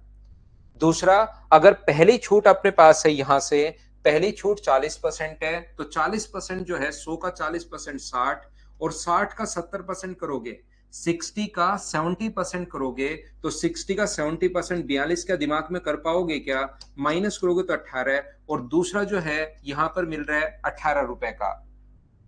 तो दूसरा तो उसके लिए खराब है। सबसे पहले ए, इन दोनों में कंपेयर करें तो ए ज्यादा बढ़िया है। बाकी हम लोग आगे अगर चेक करते हैं, यहां पर पहले 50% का डिस्काउंट दे रहा है तो 50 का, और इसके बाद यहां पर 60% का डिस्काउंट, 50 का 60% 30 होता है। तो यहां पर कितने रुपए का मिलेगा? 20 रुपए का मिलेगा भाई। ये अपने पास मिल रहा है 20 रुपीज का, 20 रुपए का। यहां पर अगर आप लोग 60% निकालोगे, सबसे पहले 100 का तो 40 बचा, और 40 का 50% क्या 20 होता है क्या? तो यहां भी कितना मिला? 20 रुपए। तो यहां पर है अपने पास 20। तो ये तो जो दोनों सी और डी तो देखिए दोनों सेम ही है। यहां भी 100 रुपए का सामान 20 का मिल रहा है, यहां पर भी 20 का मिल रहा है। ताकि कोई बच्चा यूं ही आकर आदमी आंसर बताए सी दे दे, डी दे दे, तो प्रोबेबिलिटी के हिसाब से खुद का प्रॉफिट वो देख रहा है कि कोई ऐसे अगर चुन रहा है। तो बताइए सबसे बढ़िया जिसका आंसर था ए, वो बिल्कुल ठीक है। बाकी सारी स्कीम अपने लिए खराब है। बोलिए बिल्कुल ठीक है क्या? यहां पर मैं आपको जिन भी बच्चों का आंसर ए था वो बिल्कुल ठीक है। मैं यहां पर आपको क्या समझाने की कोशिश कर रहा हूं? मैं आपको यह बताने की कोशिश कर रहा हूं प्रत्येक बच्चा ध्यान से समझना, अच्छे से सीखने की कोशिश करना। यहां पर जब भी सम सेम हो, इस टाइप के क्वेश्चंस आएंगे, उनको हम लोग करेंगे। जब भी अपने पास सम सेम हो, कितना सम है देखिए 110, सम कितना है 110, सम कितना है 110, और सम कितना है 110। तो मुझे बताइए इनका इंटू करके देखा करो, और जो संख्या सबसे कम है वही आपके लिए सबसे बेस्ट है। इंटू किया, इन दोनों का इंटू किया तो ये आ गया अपने पास 2400, इन दोनों का इंटू किया तो ये आ गया आपके पास 2800, इन दोनों का इंटू किया तो ये आपके पास आ गया 3000, और इन दोनों का इंटू किया तो ये अपने पास कितना आ गया 3000। तो सबसे बेस्ट कौन सा है? इंटू करके देख लिया करो। सबसे बेस्ट अपने पास ये है, ये अपना आंसर आ गया। बोलिए क्या सभी लोग समझ पाए हो क्या? बताओ मुझे। तो आप कहोगे सर बिल्कुल ये चीज हमें समझ में आई है कि ए जो है 14% कम कैसे हुआ। यानी आप 14% कम ही होगा ना। 100 रुपए की चीज आपको 14 की मिल रही है तो आपके लिए वो ठीक है, या 100 रुपए की चीज आपको 20 की मिल रही है वो ठीक है? 14% डिस्काउंट नहीं है, डिस्काउंट तो अपने पास 86% है। 14 की तो मिल रही है, तो आप खुद देखिए, खुद सोचिए। 100 रुपए की चीज एक तो 14 की मिले, और 100 रुपए की चीज आपको एक 20 रुपए की मिले, तो आपके लिए कौन सी ठीक है? सम सेम नहीं हो तो अपने पास बेसिक तरीका तो मैं बताऊंगा ही ना। ठीक है। अब आपने क्या किया कि यहां पर आपने, यहां पर ये तो चीज चलो ठीक है, आपने देख लिया कि सम सेम है। यहां पर प्रोडक्ट करके देख लिया, लेकिन कोई क्वेश्चन अगर ऐसे आ जाए तो यहां पर चलिए, यहां पर तो आपने प्रोडक्ट सेम देख लिया, लेकिन एक दुकानदार, अब अपने पास एक बच्चा फिर से 2 साल तैयारी की है एसएससी की, और वो अब दुकान पर अगर बैठा है तो वो कह रहा है 40.25% प्लस अपने पास यहां पर, तो पहला तो ऑफ ये दे रहा है और दूसरा ऑफ ये दे रहा है। अपने पास यहां पर 39 पॉइंट अपने पास 75%, यहां पर 50 पॉइंट अपने पास यहां पर ये है 4%, और ये जो अपने पास है ये है दूसरा जो ऑफ है वो अपने पास है, मान लीजिए 29 पॉइंट अपने पास 6%, ये अपने पास ऑफ दे रहा है। अब की बार तो यहां पर जो छूट दे रहा है वो मान लीजिए अपने पास 70% छूट दे रहा है, 70% ऑफ है, और 70 पॉइंट अपने पास पॉइंट में ले लो, मान लीजिए 70.31% ऑफ है, और दूसरा जो ऑफ है 9.69% अपने पास ऑफ है, और तीसरा जो अपने पास है वो अपने पास है मान लीजिए 75.25% है, और दूसरा जो ऑफ है वो 4 पॉइंट अपने पास 75% ऑफ है। ये लीजिए, इस बार इसने इस टाइप से दे दिया है और अब वो कह रहा है कि अब बताओ कौन सा सबसे बढ़िया आपके लिए, कस्टमर के लिए कौन सा बढ़िया। आप दुकान के पास गए, आपने कहा कि भाई तूने क्या किया है, मैंने भी एसएससी की तैयारी की है और मैंने यहाँ पर ये पढ़ा है कि अपने पास यहाँ पर जब भी सम सेम हो तो इतना सोच सोच के तो कौन करेगा, प्रोडक्ट कर लो, प्रोडक्ट कर लो, प्रोडक्ट कर लो, वही सबसे बढ़िया है। लेकिन अब की बार फिर से आप दुकानदार के पास गए और वो ऐसे करके बैठ गया है पहले से कि अब बताओ भाई कौन सा सबसे बढ़िया है, अब बताओ।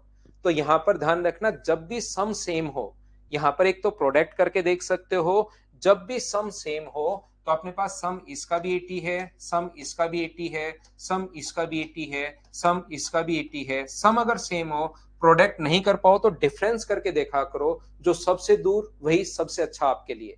अगर इंटू नहीं कर पाओ, यहां तो फिर भी इंटू कर पा रहे हो कि यार इसका इंटू 4 से क्या 300 के लगभग आ गया, ये 700, ये ज्यादा जाएगा, ये ज्यादा, या तो अप्रोक्स में कर लो, या फिर आप लोग इनका अंतर ढूंढा करो, जो जितना दूर वो उतना ही अच्छा, जो जितना दूर वो उतना ही अच्छा होता है, ये आप लोगों को भी पता है।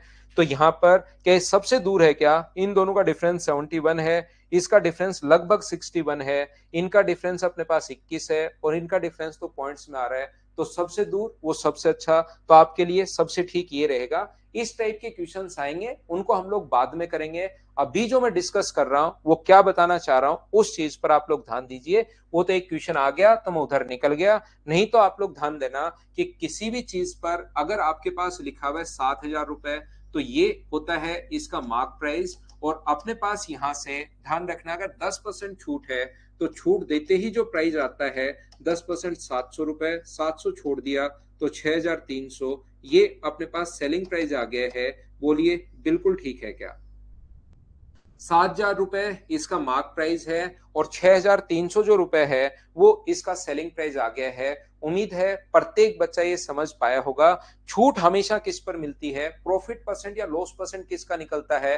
तो आप लोग कहोगे सर प्रॉफिट परसेंट या लॉस परसेंट जो निकलता है वो क्रय मूल्य का निकलता है, लेकिन छूट हमेशा किस पर मिलती है? तो छूट हमेशा मिलेगी मार्क प्राइस पर, और छूट देते ही जो प्राइस आता है वो कौन सा प्राइस होगा? वो सेलिंग प्राइस होगा। इस चीज को आप लोग ध्यान रखिए, इसको आप लोग याद रखिए।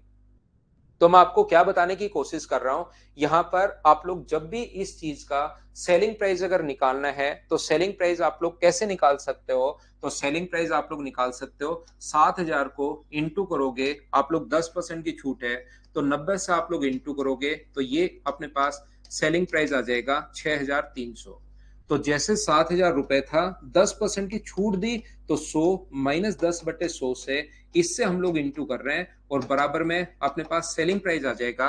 मतलब जो मार्क प्राइस अपने पास हो, यहां से मार्क प्राइस अगर अपने पास है उसको इंटू करेंगे 100 माइनस डिस्काउंट परसेंट अपॉन 100 से, तो बराबर में कौन सा प्राइस आएगा? तो आप कहोगे सर बराबर में सेलिंग प्राइस आएगा। छूट देते ही जो प्राइस आता है वो हमेशा सेलिंग प्राइस होता है। हाँ और ना बोलिए। दूसरा पॉइंट, दो कंडीशन मैंने और समझा दी कि कॉस्ट प्राइस अपने पास क्या होता है और सेलिंग नहीं, मार्क प्राइस अपने पास क्या होता है और डिस्काउंट अपने पास क्या होता है। बोलिए समझ पाए हो क्या?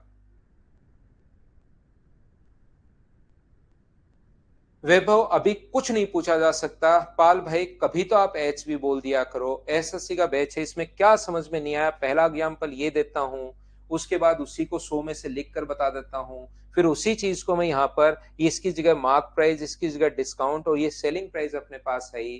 थोड़ा सा आपके नाम ही अगर हम लोग हाँ समझें या आप डिटेल से करो भाई, तो मैं आपको, मुझे मेरी तरफ से मैं कोशिश कर रहा हूँ कि मैं 100% बच्चों को साथ लेकर चलूं।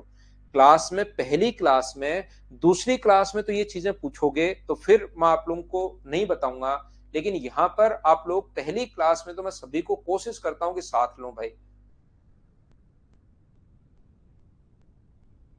लेकिन आपके मतलब एज कभी निकलता ही नहीं है, पता नहीं क्या दिक्कत है। कितनी आसान चीज पढ़ा लो, कितना ही टफ पढ़ा लो, आपका एन ही निकलता है। तो बताओ क्या करूं मैं आपके लिए? या डिटेल में लिखोगे सर ये चीज समझ में नहीं आई, मैं कोशिश करता हूं आपको साथ लेकर चलूंगा भाई।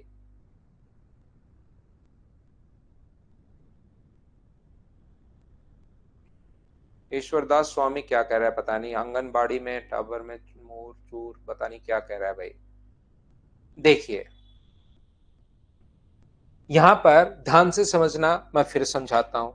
मैंने आपको सबसे पहले समझाया, ध्यान से समझिए। अगर अपने पास कॉस्ट प्राइस है और साथ ही अगर प्रॉफिट परसेंट दिया हुआ है, तो मुझे बताइए सेलिंग प्राइस बराबर क्या होगा? तो आप कहोगे सर सेलिंग प्राइस बराबर होगा अपने पास कॉस्ट प्राइस जो भी अपने पास है उसको इंटू करते हैं 100 प्लस प्रॉफिट परसेंट अपॉन 100 से, इससे इंटू करेंगे तो ये अपने पास सेलिंग प्राइस आ जाएगा। ये थोड़ी देर पहले मैं बता कर आया हूं, क्या आप लोगों को याद है क्या? सेलिंग कॉस्ट प्राइस को 100 मान लो, प्रॉफिट हो जाएगा 100 प्लस प्रॉफिट। तो जब भी सेलिंग प्राइस पूछे तो 100 नीचे, और जब भी अपने पास कॉस्ट प्राइस पूछे तो अपने पास यहाँ पर 100 ऊपर आता है। बोलिए ठीक है क्या?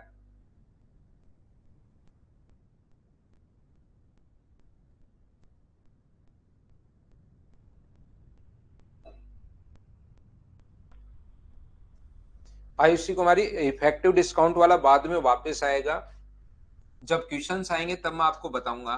मार्क प्राइस अपने पास यहाँ पर है कोई भी चीज, और डिस्काउंट परसेंट अपने पास दिया हुआ है। तो यहां से अगर सेलिंग प्राइस आपको निकालना पड़े तो मार्क प्राइस इंटू कर दोगे 100 माइनस डिस्काउंट। दूसरी ये बात मैंने अभी भी समझाई है, आप लोगों को क्या याद है क्या? ये अपने पास cost price selling price cost price से निकालते हैं, ये सेलिंग प्राइस हम लोग मार्क प्राइस से निकालते हैं। ये भी अपने पास सेलिंग प्राइस है और ये भी अपने पास सेलिंग प्राइस है। ये मैं अलग से पहले समझा कर आया था, ये मैं अब आपको समझा चुका हूं, और इन दोनों को मैं मिक्स कर रहा हूं। अगर कभी भी मुझे यहाँ पर ये जो चीज है ये भी सेलिंग प्राइस के बराबर है और वो भी सेलिंग प्राइस के बराबर है, तो क्या दोनों को हम लोग बराबर रख सकते हैं क्या? 100 प्लस प्रॉफिट परसेंट अपॉन अपने पास 100 ये लीजिए, और दूसरा अपने पास मार्क, ये क्या होगा? मार्क प्राइस अपने पास यहाँ पर मार्क प्राइस इनटू अपने पास 100 माइनस डिस्काउंट परसेंट अपॉन 100 से। हाँ और ना बोलते चलो भाई, क्या दोनों को इक्वल हम लोग रख सकते हैं क्या? इक्वेशन फर्स्ट और इक्वेशन सेकंड से, क्योंकि ये भी सेलिंग प्राइस है ये भी सेलिंग प्राइस है, और ये दोनों अलग अलग कहां से आते हैं ये मैं पहले समझा कर आया हूं। ये हम लोग अब समझा कर आ गया हूं मैं थोड़ी देर पहले। अब मैं यहाँ पर दोनों को मिक्स कर रहा हूं। तो मुझे बताइए कॉस्ट प्राइस और मार्क प्राइस का रेशियो जो आएगा, कॉस्ट प्राइस के नीचे तो कितना आ जाएगा? कॉस्ट प्राइस के नीचे आएगा 100 माइनस डिस्काउंट। अगर इतनी बात समझ पाए हो, और ये अपने पास सेलिंग प्राइस के मार्क प्राइस के नीचे क्या आ जाएगा, तो मार्क प्राइस का रेशियो कभी भी निकालना है तो 100 प्लस प्रॉफिट परसेंट। और यहां से याद रखना, ये बहुत इंपॉर्टेंट है, एक दो बार ट्यूशन में अप्लाई करने से पहले एक दो बार मैं फिर समझाऊंगा, हर बार कहूंगा ये इंपॉर्टेंट है, इसको हम लोग बहुत काम में लेंगे। जब भी कॉस्ट प्राइस और मार्क प्राइस का रेशियो अगर बनाना पड़े तो इस चीज को हम लोग काम में लेंगे। यहां पर इस चीज को आप लोग ध्यान रखना, यहां पर हम लोग काम में लेंगे। कॉस्ट प्राइस अपने पास 100 माइनस डिस्काउंट है, मार्क प्राइस जो है 100 प्लस प्रॉफिट है। अगर कभी भी कॉस्ट प्राइस और मार्क प्राइस का रेशियो अगर पूछे तो देखने में लगेगा जी, आपको लगेगा कॉस्ट प्राइस की तरफ तो यार प्रॉफिट आना चाहिए, लेकिन ऐसा होता नहीं है। फॉर्मूले से आप देख सकते हो आया कैसे। और यहाँ पर अपने पास 100 प्लस प्रॉफिट, लॉस हो तो यहाँ पर साइन आ जाएगा माइनस का, वो हम लोग बाद में लगाएंगे, पहले आप लोग इतना ही सीख लो। प्रभाष कुमार, यहां पर पहले एक बार प्रॉफिट ही सीख लो, लॉस हो तो फिर वो बाद में माइनस लगा देंगे। बोलिए बिल्कुल ठीक है क्या? प्रॉफिट की जगह लॉस हो तो यहां पर साइन आ जाएगा, ध्यान रखना, माइनस का आ जाएगा, उसको हम लोग चेंज कर लेंगे, उस पर कोई बड़ी प्रॉब्लम नहीं है। ये इंपॉर्टेंट है, बार बार बार बार बार बार मैं इसको काम में लूंगा, इसको आप लोग ध्यान रखना। यहां से ध्यान से समझने की कोशिश करना। देखिए मैं समझाता हूं, या आप लोग लिख भी सकते हैं, और इसको दो तीन बार क्वेश्चंस में, मैं अभी अप्लाई नहीं करूंगा, आज ही अप्लाई नहीं करूंगा, अप्लाई करने से पहले एक या दो बार मैं फिर से बताऊंगा। एक बार मैं फिर समझा दूं, ये आपको ऑलरेडी पहले बता कर आया हूं, मैं शुरुआत से आज यही पढ़ा कर आया हूं कि सेलिंग प्राइस में कैसे कन्वर्ट करते हैं। ये अभी मैंने मार्क प्राइस में डिस्काउंट देते ही जो छूट छूट देते ही जो प्राइस आता है, वो मार्क प्राइस में छूट देते ही प्राइस सेलिंग प्राइस, इसको और इसको बराबर रख लिया और भाई सोल्व किया है। धर्मवीर चौधरी, एक बार फिर बता दिया है मैंने, आप एक बार करके देखो, चीजें आपसे हो जाएंगी भाई, घबराओ मत। यहां से ध्यान से समझने की कोशिश करना। चलिए अब मैं क्वेश्चंस अपलोड करने से पहले कुछ चीजें आपको समझाता हूं, कोशिश करता हूं। एक बात हमेशा ध्यान रखना, अगर कभी भी अपने पास ए अनुपात बी, ऐसा क्यों कर रहे हैं हम लोग, वो तो अपने पास यहां पर समझ में आ जाएगा। 2:3 है और बी अनुपात सी बराबर, यदि कभी भी 3:4 है, तो यदि हम लोगों को ए, बी और सी लिखना पड़े, तो ये चीजें बहुत सारे बच्चों को तो पता होंगी ऑलरेडी। जिनको नहीं पता वो सीख लेना, क्योंकि इनको हम लोग काम में लेंगे। तो बी का मान यहाँ भी 3 है और बी का मान यहाँ भी 3 है, तो 2:3:4 ऐसे हम लोग लिख देते हैं। लेकिन कभी भी अगर अपने पास ऐसा हो, ए अनुपात बी बराबर अपने पास 2:3 हो, और यहाँ पर अपने पास बी अनुपात सी बराबर यदि कभी भी अपने पास 4:5 हो, तो बताइए अब अगर ए, बी, सी अगर लिखना पड़े, तो आप लोग यहाँ पर क्या 2, तो बिल्कुल ठीक है, 3 लिखें या 4 लिखें, प्रॉब्लम आ जाएगी। 3 लिखें या 4 लिखें, अपने पास प्रॉब्लम आएगी। प्रॉब्लम कब नहीं आती? प्रॉब्लम तब नहीं आती जब दोनों की वैल्यू सेम हो। तो इन दोनों की वैल्यू सेम करने के लिए बी का मान यहाँ दोनों जगह सेम होना चाहिए। ये तो ऐसे तो हम लोग नहीं लिख पाएंगे। तो सेम करने के लिए किसी भी चीज को अगर इक्वल करना है, तो 4 का तो इंटू इससे कर दो, 4 गुना 3 कितना होगा 12, और 3 का इंटू इससे कर दो, 3 गुना 4 कितना होगा 12। लेकिन रेशियो में एक तरफ ही इंटू नहीं कर सकते, इंटू करना है तो दोनों तरफ करना पड़ेगा। यहां इंटू 4 से करोगे तो कितना होगा, दोनों से करना पड़ेगा 8 और 12, और यहां पर अगर इंटू करते हो 3 से तो दोनों को ही करना पड़ेगा, कितना हो गया 12 और 15। हाँ अब ठीक है, यहाँ पर 12 12 हो गया है, तो 8 12 और 15 ये लीजिए। यहां पर देखिए, ध्यान से समझने की कोशिश करना मैं क्या समझा रहा हूं। एक तरीका अपने पास ये तो है ही, दूसरा ए अनुपात बी बराबर अगर कभी भी 2:3 है और बी अनुपात सी, ये तो बेसिक तरीका मैं आपको समझाता ही समझाता हूं। लेकिन साथ ही मैं आपको बता दूं कि अगर एग्जाम में कभी टाइम बचाना है और ए, बी, सी अगर लिखना चाह रहे हो आप लोग, तो मुझे बताइए कॉमन कौन है, तो आप कहोगे सर कॉमन बी है।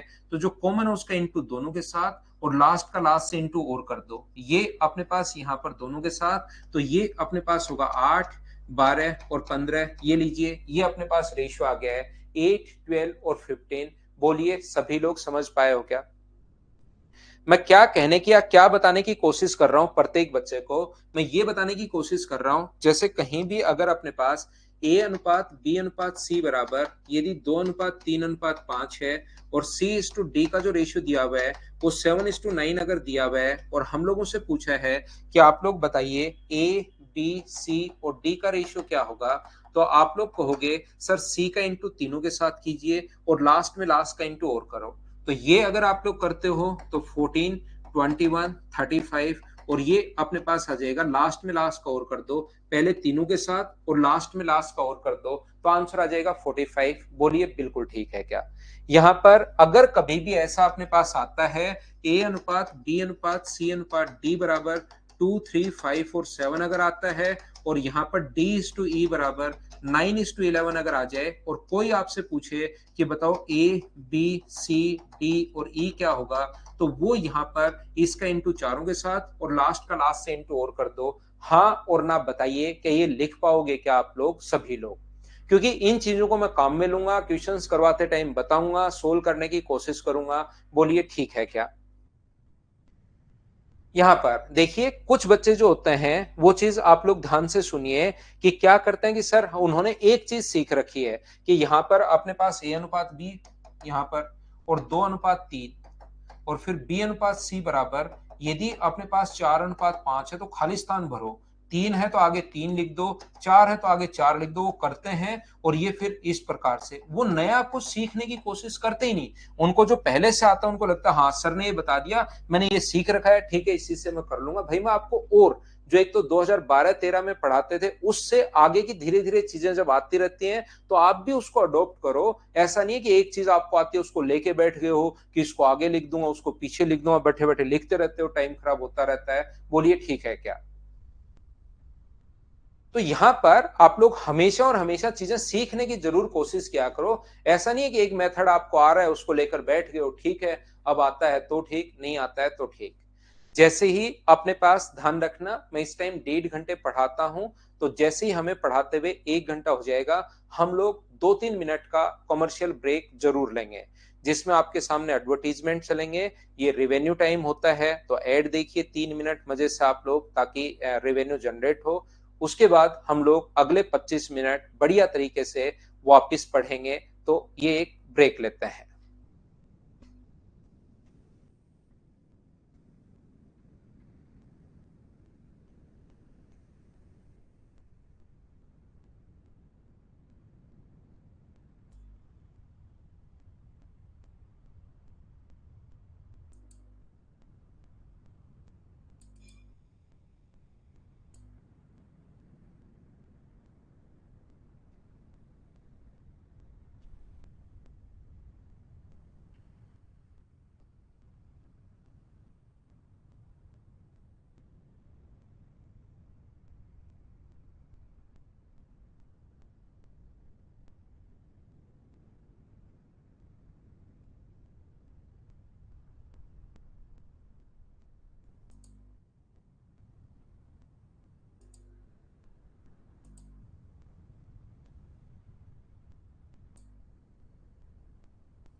वापस आइए, वापस आइए, वापस आइए। देखो, ध्यान से समझने की कोशिश करना आप लोग। अब हम लोग आते हैं, इतना प्रॉफिट एंड लॉस करने के बाद आपका बेसिक चीजें क्लियर हुई होंगी। अब मैं क्वेश्चंस पर डायरेक्ट आपको क्वेश्चन समझाने की कोशिश करता हूं। फर्स्ट में हम कौन कौन से टाइप के जो क्वेश्चंस बन सकते हैं और वो कैसे कैसे आ सकते हैं, हर लैंग्वेज का, छोटी बड़ी हर लैंग्वेज के क्वेश्चंस में करवाने की कोशिश करूंगा। पहले आपका कॉन्सेप्ट क्लियर करवाता हूं, उसके बाद मैं कोई भी एक तरीका लगाऊंगा। ध्यान रखना, किसी क्वेश्चन में, और वो जितनी प्रैक्टिस करते जाओगे उसी से आपको समझ में आएगा कि कौन से क्वेश्चन में हमें कौन सा मेथड लगाना चाहिए। देखिए, यहां पर ध्यान से समझने की कोशिश करना आप लोग सब लोग। ये जो अपने पास प्रॉफिट एंड लॉस की अगर मैं आपकी बात करूं सबसे पहले टाइप के क्वेश्चंस की, और उसमें अपने पास ऐसा है, ए ने बी को किसी वस्तु को 20% प्रॉफिट पर बी को बेच दिया। ए ने किसी वस्तु को खरीदा 5,000 रुपए का, ऊपर अगर नहीं दिखाई दे तो नीचे लिख देता हूं, 5,000 रुपए का खरीदा और 20% प्रॉफिट पर बी को बेच दिया। अगर ऊपर का साइन है मतलब प्रॉफिट। बी ने सी को बेच दिया 25% लॉस पर। बी ने सी को बेच दिया 25% लॉस पर। तो सी ने इस वस्तु को कितने रुपए का खरीदा, ऐसा हम लोगों से पूछा गया है। ए का देकर सी का पूछ सकता है, सी का देकर ए का पूछ सकता है, या यहां पर डी भी आ सकता है, ई भी आ सकता है, एफ भी आ सकता है। तो फर्स्ट देकर अगर कभी भी लास्ट के बारे में बात करें तो हमेशा आप लोग ध्यान रखना कि ए ने किसी वस्तु को खरीदा 5,000 रुपए का और 20% प्रॉफिट पर बी को बेच दिया। तो 5,000 रुपए का ए ने खरीदा और 20% प्रॉफिट पर बी को बेच दिया, तो क्या बी को 120 का बेच दिया? बोलो बिल्कुल ठीक है क्या? 25% प्रॉफिट पर बी को बेच दिया, और बी ने मान लो सी को बेच दिया 10% लॉस पर। मान लीजिए, वैसे ही कुछ भी लिख लो, उससे क्या फर्क पड़ता है।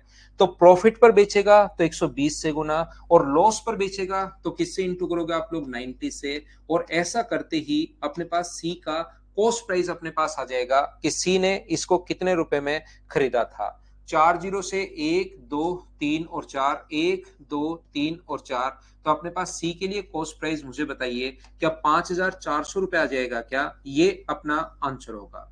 हमेशा याद रखना, ए का कॉस्ट प्राइस देकर सी का पूछ सकता है, और सी का कॉस्ट प्राइस देकर ए का पूछ सकता है।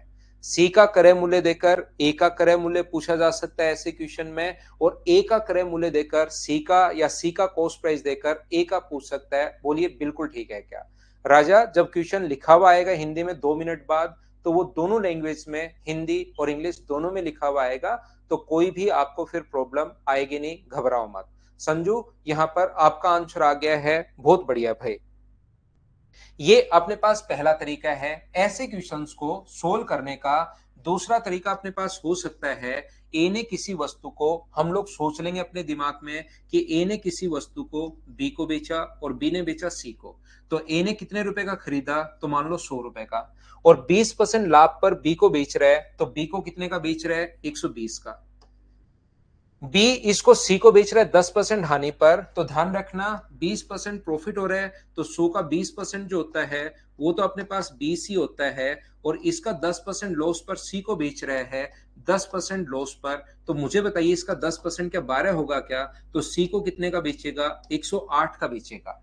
ए का कॉस्ट प्राइस देकर सी का पूछ सकता है, और सी का कॉस्ट प्राइस देकर ए का पूछ सकता है। मैं अलग अलग तरीके से क्वेश्चन कैसे आप लोग सोच सकते हो, दिमाग में जो अलग अलग सोचोगे ना, एक ही टाइप रटने की कोशिश करोगे तो थोड़ी देर बाद जैसे ही क्वेश्चन की लैंग्वेज चेंज करेगा आप फंस जाओगे, और वहीं फंसे रहोगे। तो आपको क्वेश्चन कैसे कैसे, लैंग्वेज के क्वेश्चन कैसे कैसे बन सकते हैं, वो हर टाइप से सोचने की कोशिश करो, ताकि आपका दिमाग खुले फिर प्रॉफिट एंड लॉस में। तो यहां पर ए का देकर सी का पूछ सकता है, सी का देकर ए का। 5,000 रुपए किसका दिया हुआ था? ए का दिया हुआ था, तो ए के नीचे आप लोग लिखोगे 100, और सी का पूछा तो 108 से गुना करोगे और सोल्व करोगे तो आंसर आ जाएगा 5,400। ये अपना आंसर आ गया। बोलिए बिल्कुल ठीक है क्या? क्या हम लोग आगे बढ़े? यहां पर मैं क्या बताने की कोशिश कर रहा हूं, क्या समझाने की कोशिश कर रहा हूं, आप इस तरीके से भी क्वेश्चन को सोच सकते हो। तीसरे मेथड से कैसे सोच पाओगे? ए बी को 20% लाभ पर बेच रहा है, तो मुझे ये बताइए 20% अगर लाभ पर बेच रहा है तो इसका फ्रैक्शन कितना होगा? 1/5। तो ए ने बी को कितने रुपए का बेचा? तो मुझे बताओ, ए ने वस्तु को खरीदा 5 रुपए का और बेचा कितने रुपए का? तो आप कहोगे सर 6 रुपए का बेचा। मैं कहूंगा बहुत अच्छी बात। और बी सी को कितने परसेंट लॉस पर बेच रहा है, 10% लॉस पर बेच रहा है, तो इसका फ्रैक्शन कितना होगा, 1/10। तो बी सी को कितने का बेचेगा, तो बी सी को जो बेचेगा वो अपने पास 10 का खरीद के अपने पास कितने का बेचेगा, 9 का। इसके बाद यहां पर अपने पास जो होगा ए अनुपात बी अनुपात सी जो अपने पास बन गया है, यहां पर मुझे बताइए ए बी और सी अपने पास जो बन गया है वो कितना बन गया है, तो अपने पास बन गया 50। ऐसे इंटू करना मैंने अभी भी सिखाया था, इसी चीज के लिए तो सिखाया था। कोई चीज मैं ऐसे तो सिखाता हूं ही नहीं बिना मतलब, तो हर चीज जो भी काम की होती है वो मैं आपको बताता हूं। ए का देकर सी का पूछ सकता है और सी का देकर ए का पूछ सकता है, याद रखना आप लोग। तो यहां पर मुझे ये बताइए, ये जो 5,000 रुपए दिया हुआ है ये किसका दिया हुआ है, ए का। तो ए के नीचे ए का लिखेंगे, इंटू कर देंगे हम लोग 54 से, तो आंसर अपने पास आ जाएगा 5,400।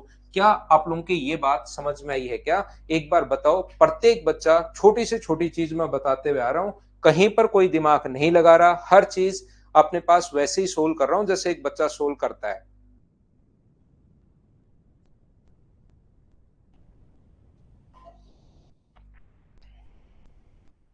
उम्मीद है प्रत्येक बच्चा इस चीज को समझ पाया होगा।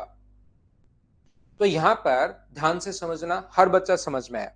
देखिए, एक स्टूडेंट जो होता है, मैं बार बार ये चीज हमेशा बोलता हूं मेरी क्लासेस में, एक स्टूडेंट जो होता है वो एक टीचर से उसको ज्यादा मेहनत करनी पड़ती है, क्योंकि फैकल्टी को तो करना क्या है, मुझे एक बच्चे को मैथ्स भी पढ़ना है, रीजनिंग भी पढ़ना है, जीके भी पढ़ना है, इंग्लिश भी पढ़ना है, कंप्यूटर भी पढ़ना है, और उसको 1-1.5 साल में तैयारी करके यहां से निकलना भी होता है कि अपने को सिलेक्शन लो और फिर आगे की अपनी जिंदगी शुरुआत करनी होती है। जबकि फैकल्टी का काम क्या है, पिछले 10 साल से पढ़ा रहा है, 12 साल से पढ़ा रहा है, 15 साल से पढ़ा रहा है, ओनली मैथ्स पढ़ा रहा है, बाकी सारे सब्जेक्ट भी नहीं, ओनली मैथ्स पर काम कर रहा है 10-12 साल से। तो फैकल्टी पढ़ाते पढ़ाते पढ़ाते टाइम उनका दिमाग चलना शुरू हो जाता है फिर कि यार इसको ऐसे भी कर सकते हैं, इसको ऐसे भी कर सकते हैं, इसमें टाइम ऐसे भी बचा सकते हैं। एक बच्चा वो चीज नहीं सोच पाता। यहाँ पर टाइपिंग भी करना है, तो मैं आपको क्या कह रहा हूं, आप जब भी ऐसे क्वेश्चन में ए का देकर सी का पूछे या सी का देकर अगर कभी ए का पूछे, तो क्या इन दोनों को इंटू करना जरूरी है क्या भाई? जब बी के बारे में कुछ बोल ही नहीं रहा तो क्या इनको इंटू करना जरूरी है क्या? लेकिन ये चीज अगर एक बच्चा सोचे तो उसके कम से कम 1.5-2 साल बाद दिमाग में आएगा, क्योंकि उसको तो एक क्वेश्चन करके आगे निकलना है, वो इसी पर थोड़े ना बैठे रहना है।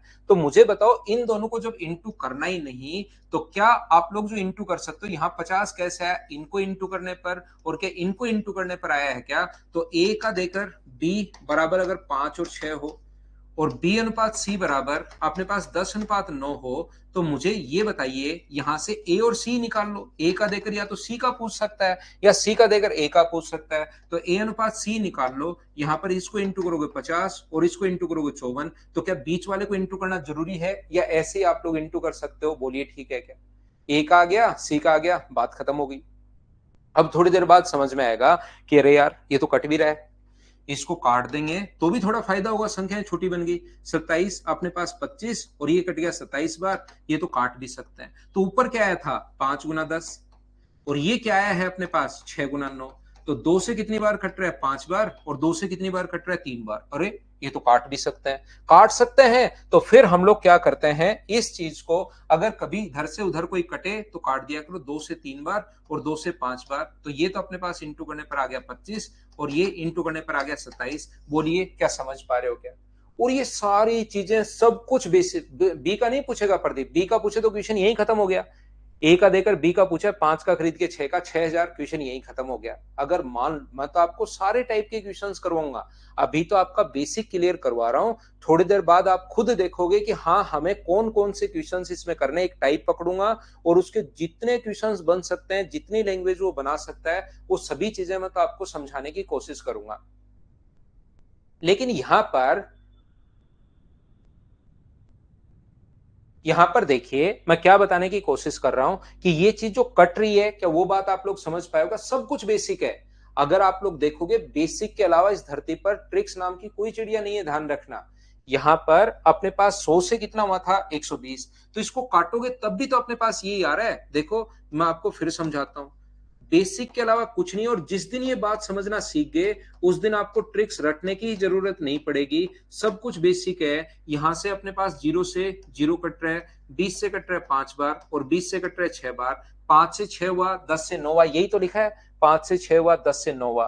क्या इधर से उधर आप लोग काट भी सकते हो क्या? 2 से कट रहे हो 3 बार और 2 से कट रहे हो 5 बार, तो क्या ये यहां पर भी तो हम लोग काट रहे हैं? वही बेसिक चीजें बता रहा हूं मैं आपको, बस बताने का तरीका चेंज हो जाता है और उससे आपको लगना शुरू हो जाता है कि हाँ ये ट्रिक्स है। आगे क्या बात समझ में? जैसे आपको मान लीजिए यहां पर ध्यान से समझना, क्या समझाने की कोशिश कर रहा हूं। ए बेच रहा है बी को कितने परसेंट प्रॉफिट पर? ये चीजें यहां बहुत काम में आती हैं। 16 से 2/3% प्रॉफिट पर बेच रहा है। बी सी को बेच रहा है कितना परसेंट प्रॉफिट पर? 20% प्रॉफिट पर बेच रहा है। सी डी को बेच रहा है कितना परसेंट प्रॉफिट पर? 25% प्रॉफिट पर बेच रहा है। ए ने अगर वस्तु को 6,000 रुपए की खरीदी तो बताओ डी कितने की खरीदेगा? तो इसका फ्रैक्शन कितना होगा? 1/6। इसका कितना होगा? 5, 1/5। इसका फ्रैक्शन कितना होगा? 1/4। तो मुझे आप लोग एक बात बताइए, यहां से आप लोग ए से बी का अगर पूछे तो 6 से कितना हुआ? 7। बी से सी का अगर अपने पास 5 से कितना हुआ? 6। और बताओ सी से डी का पूछे तो 4 से कितना हुआ? 5। तो क्या आप लोगों को इंटू करना है ए और डी का ही? ए का देकर डी का पूछ रहा है वो, तो ए का देकर डी का पूछ रहा है, तो इधर से उधर कोई कटे तो काट दो। 5, ये 5 से 5 कट गया, तो ए और डी का जो रेशियो है वो क्या 4:7 आ गया है क्या? ये लो, ये 6,000 जो वैल्यू है वो कितने की वैल्यू है? 4 की, और गुना कर देंगे 7 से। ऐसे आप लोगों को फायदा मिलेगा। ए का देकर डी का पूछ सकता है या डी का देकर ए का पूछ सकता है, तो इससे आप लोगों की धीरे धीरे फिर स्पीड बढ़नी शुरू होती है। इन चीजों से कॉन्सेप्ट क्लियर और स्पीड बढ़ना शुरू होती है आप लोगों की। बोलिए ठीक है क्या?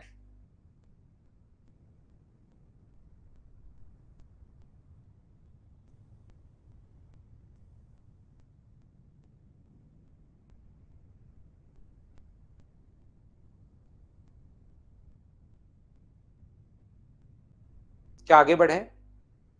उम्मीद है ये चीज आप लोग समझ पाए होंगे, आप लोग सभी लोग। यहां पर मैं ये कहने की कोशिश कर रहा हूं, ये बताने की कोशिश कर रहा हूं प्रत्येक बच्चे को, यहां पर ध्यान से समझना। देखिए, अपने पास अगर मान लो ए बी को बेचता है कितने परसेंट प्रॉफिट पर? मान लो 25% लॉस पर बेचता है, और बी सी को बेचता है 10% लॉस पर। 10% लॉस पर सी को बेचता है।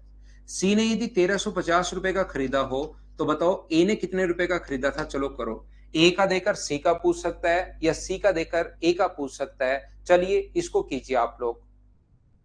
All clear Om Prakash? तो फिर मैं क्वेश्चंस पर आता हूं। सब कुछ क्लियर हुआ? ये क्वेश्चन कर लो, फिर क्वेश्चन मैं अपलोड करता हूं, और चलिए डायरेक्ट फिर क्वेश्चंस पर आते हैं हम लोग।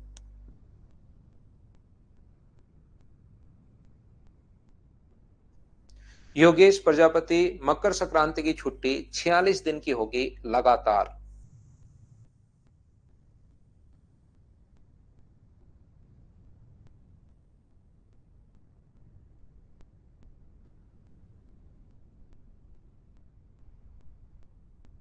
तो यहां पर ध्यान से समझने की कोशिश करना भाई। ये अपने पास ए बी और सी है। ए ने किसी वस्तु को खरीदा पता नहीं कितने रुपए का, 25% लॉस पर बेचा तो 75 का। बी ने सी को 10% लॉस पर बेचा 90 का, और कितने रुपए का खरीदा? ये 1,350। दिक्कत तब आती है उस बच्चे का कभी सिलेक्शन मतलब हो भी सकता है, लेकिन 99% चांसेस नहीं है। अगर जिसको बाकी ये रेशियो जैसे किया, ये तो समझ में आना शुरू हो गया। 4 का खरीद के 3 का, और यहां पर बी ने सी 10 का खरीद के अपने पास 9 का, तो ये 40 हो गया, ये 27 हो गया। तो 1,350 ये अपने पास 27 की वैल्यू है, और ये 40 का मान इंटू कर देंगे 5 से, आंसर 2,000। ये तरीका तो बिल्कुल उसके समझ में आ रहा है, और ये तरीका समझ में नहीं आ रहा है उस बच्चे का सिलेक्शन बहुत मुश्किल है भाई, फिर थोड़ी सी दिक्कत है। हाँ, मकर संक्रांति की छुट्टी लगातार 46 डेज की छुट्टी रहेगी लगातार। ठीक है, ऐसे बीच बीच में छुट्टी, पढ़ाना छुट्टी, ऐसे नहीं, लगातार 46 डेज। एक दिन की छुट्टी होगी भाई, एक दिन आप पतंग उड़ाओ। मकर संक्रांति की छुट्टी कितने दिन की होगी, ये कोई पूछने की बात है क्या? एक दिन की छुट्टी होगी, बस बात खत्म। उस दिन पतंग उड़ा लेना आप लोग। हमारे जयपुर में तो बहुत ज्यादा पतंग उड़ती हैं। आप अलग-अलग शहर से होंगे, अलग-अलग सिटी से बच्चे होंगे, हो सकता है कहीं पर उड़ती हों, हो सकता है कहीं पर नहीं उड़ती हों। मकर संक्रांति को लेकिन पतंग उड़ाओ, नहीं उड़ाओ, धूप ज़रूर ले लेना, ठीक है ना? धूप में बैठ जाना, बस पतंग देखते रहना। नहीं उड़ती, कोई बात नहीं, अलग-अलग सिटी में अलग-अलग है भई, हमारे जयपुर में तो बहुत उड़ती है। ए, बी ये तो पता है ना मैं जयपुर से हूँ। यहाँ पर ए, बी और सी ध्यान से सुनना। ये अपने पास 100 मानिए, 100 मानने वाला तरीका जरूर आना चाहिए भैया, बहुत अच्छा तरीका है। 100 25% लो 75, 10% 7.5, तो इसमें से घटाओगे तो 67 पॉइंट अपने पास 5 हो जाएगा। इसका मान दिया हुआ है और इसका मान पूछा है। ये तीन मेथड अपने पास है, तीनों मेथड आपके दिमाग में होने चाहिए, क्योंकि मैं कभी भी कोई सा भी तरीका काम में ले सकता हूं, ध्यान रखना।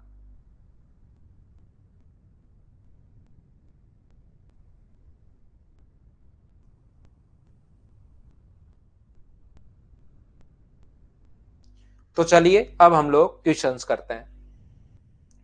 चलो क्वेश्चन की हम लोग शुरुआत करते हैं। यहां पर ये लीजिए, पहला क्वेश्चन आपकी स्क्रीन पर ये रहा। चलो करने की कोशिश करो। ये लीजिए, अब मैं क्वेश्चंस आप लोगों को करवाऊंगा। मेरी पतंग कट के आए तो दे देना, ठीक है मोहित? आप अपना नंबर और नाम लिख देना भाई। मैं उस पर 2 चांदी के सिक्के और 3 सोने के सिक्के रखकर आपके घर पर पहुंचा दूंगा, आपकी पतंग पर। तो आप जरूर नंबर और नाम लिख देना भाई।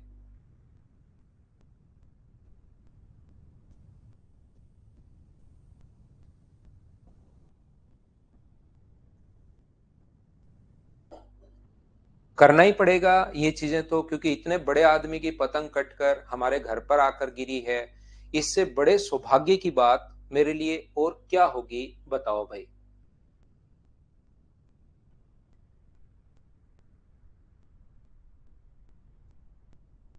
क्या 150 आंसर आ गया है क्या? देखिए आप लोग, ये जो अपने पास लिखा हुआ है, ए ने बी को 20% लाभ पर, बी ने सी को 25% लाभ पर, और क्वेश्चन को है शुरुआत में तीनों तरीके से फिर क्वेश्चंस नहीं होंगे, कोई ना कोई एक तरीका उसमें बहुत ज्यादा लेंदी चला जाएगा। लेकिन पहला छोटा और आसान क्वेश्चन है, तो आपको तीनों तरीके से क्वेश्चन आना चाहिए। फर्स्ट मेथड अपने पास ये बेसिक कॉन्सेप्ट तो क्लियर होना ही होना चाहिए, चाहे कुछ भी हो जाए। ये अपने पास किसी वस्तु को ए ने खरीदा पता नहीं कितने रुपए का, 20% लाभ पर बी को बेच दिया, तो बी को कितने का बेच दिया? 120 का। इसके बाद अपने पास बी ने सी को 25% लाभ पर 125 का, और सी ने 225 रुपए का खरीदा हो, तो बताइए ए ने कितने का खरीदा? तो ए का देकर सी का पूछ सकता है, या सी का देकर ए का पूछ सकता है, पहला तरीका। दूसरा, अपने पास ये मेथड बहुत काम का है, बहुत इंपॉर्टेंट है, बहुत अच्छा तरीका है, ये जरूर याद रखना आप लोग। ए बी को 20% लाभ पर तो 100 का खरीदा, और 20% प्रॉफिट पर, तो याद रखना इसका जो 20% होता है, 20 का 20% अपने पास 20, तो ये अपने पास 120। यहाँ पर अपने पास 25% प्रॉफिट पर इसको बेच दिया, तो इसका 25% कितना होगा? अपने पास 30, तो कितने का बेचेगा? 150 का। ये 225 जो वैल्यू है वो अपने पास 150 की वैल्यू है, और गुना कर देंगे हम लोग 100 से। तो सोल्व करोगे तो आंसर क्या 150 आ रहा है क्या प्रत्येक बच्चे का? कहीं अगर मैंने गलत नहीं किया हो तो ये अपने पास आंसर आ जाएगा। अगला तरीका क्या हो सकता है? यहां पर हमें पता है कि 20% का जो फ्रैक्शन होगा वो तो होगा 1/5। ये मैं आपको आज की क्लास में भी लिखवा कर आया हूं, आपको पहले से भी पता होगा। और ये होता है अपने पास 1/4। तो ए ने बी को 5 का खरीद के कितने का बेच दिया? 6 का। और बी ने सी को 4 का खरीद के कितने का बेच दिया? 5 का। जब ए का देकर बी का सी का ही अगर पूछा है, तो फिर बाकी का तो कोई काम है नहीं। क्या कोई इधर से उधर, और मैंने ये भी समझा दिया कि हम लोग काटते क्यों हैं, कैसे काटते हैं, ये बात मैंने आपको बता दी है। ये वाला जो अपने पास होगा, 5 से अपने पास 5 कट जाएगा, 2 से 2 बार, और 2 से 3 बार। तो ये अपने पास 2 है, ये अपने पास 3 है। तो ये जो अपने पास है 225, ये वैल्यू कितने की है? 3 की, और इंटू करेंगे हम लोग 2 से, तो आंसर कितना आ जाएगा? अपने पास 150। ये अपना आंसर आ गया है। हाँ और ना बताइए, क्या सब लोग समझ पाए हो? क्या श्रवण बेस्ड नहीं है कोई भी तरीका? मैं फिर बता रहा हूं, क्योंकि मैं आपको सिर्फ और सिर्फ आसान क्वेश्चन ही नहीं करवाने वाला। आसान क्वेश्चन आए तो रेशियो बेस्ट लगेगा। आप लोग जब कहीं भी पढ़ोगे, टेस्ट सीरीज वगैरह दोगे तो रेशियो बेस्ट लगेगा। लेकिन एग्जाम में क्वेश्चन क्योंकि कोई सा भी अपने पास आ सकता है, फिर आप लोग उसमें फंस जाते हो। इसलिए मेरे कहने से भाई तीनों तरीके आप लोग याद रखना। आशीष भाई कुछ तो समझने की कोशिश करो आप। हेलो सर, मैं ये कह रहा था इन बच्चों के जितने भी जैसे अभी तक वो हो चुके हैं ना एग्जाम, जैसे ये जितने मैं टॉपिक करवा चुका हूँ, तो इनका टॉपिक वाइज भी टेस्ट कुछ अरेंज करो 2 5 7 दिन में ना। और CASI की प्रीवियस ईयर्स अपलोड कर दी है क्या? ठीक है, करना आप कल कर देना। और टॉपिक वाइज भी टेस्ट का कुछ करना है ना। ठीक है, देखिए यहां पर आप लोग ध्यान से समझना।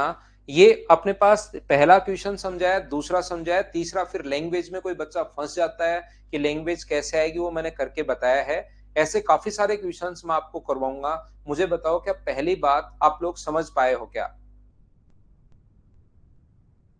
हाँ, ए और सी का रेशियो ही बनाना है, क्योंकि ए का देकर सी का पूछ रहा है, सी का देकर ए का पूछ रहा है। चाहो तो तीनों रेशियो भी आप लोग बना सकते हो।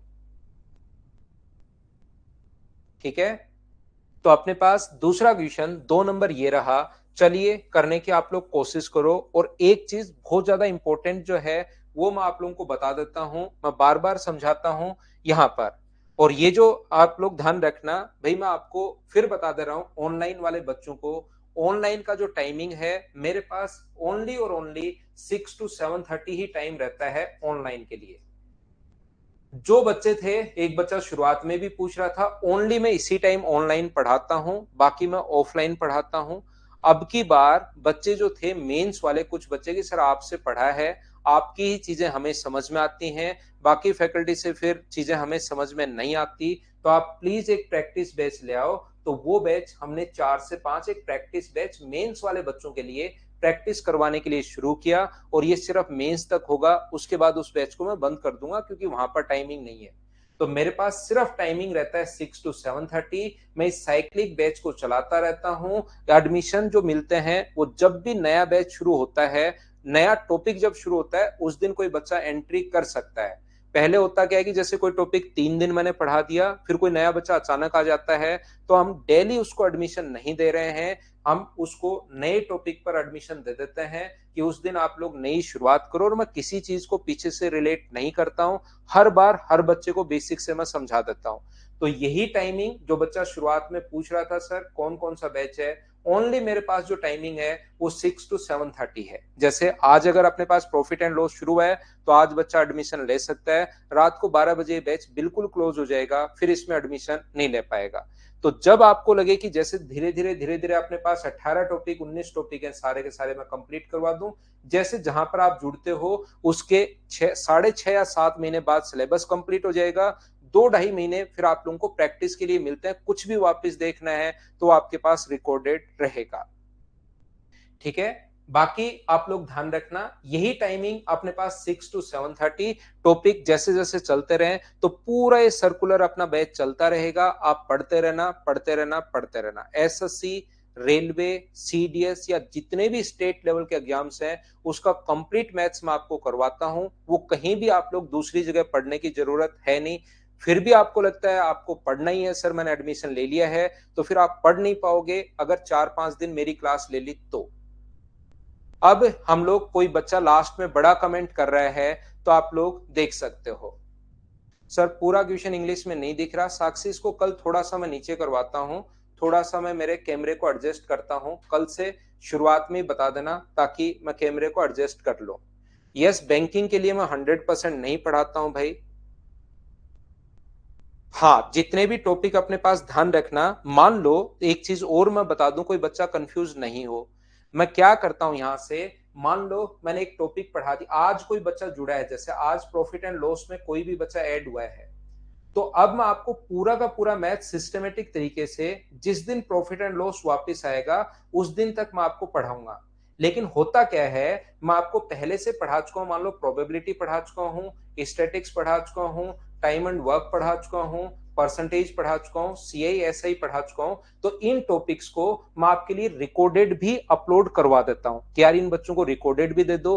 हो सकता है कोई बच्चा थोड़ा जल्दी कोर्स करना चाह रहा हो तो उसको रिकॉर्डेड आप देखते रहो, देखना चाहो तो। नहीं तो आपको लाइव भी मिलेगा, ये चीज ध्यान रखना।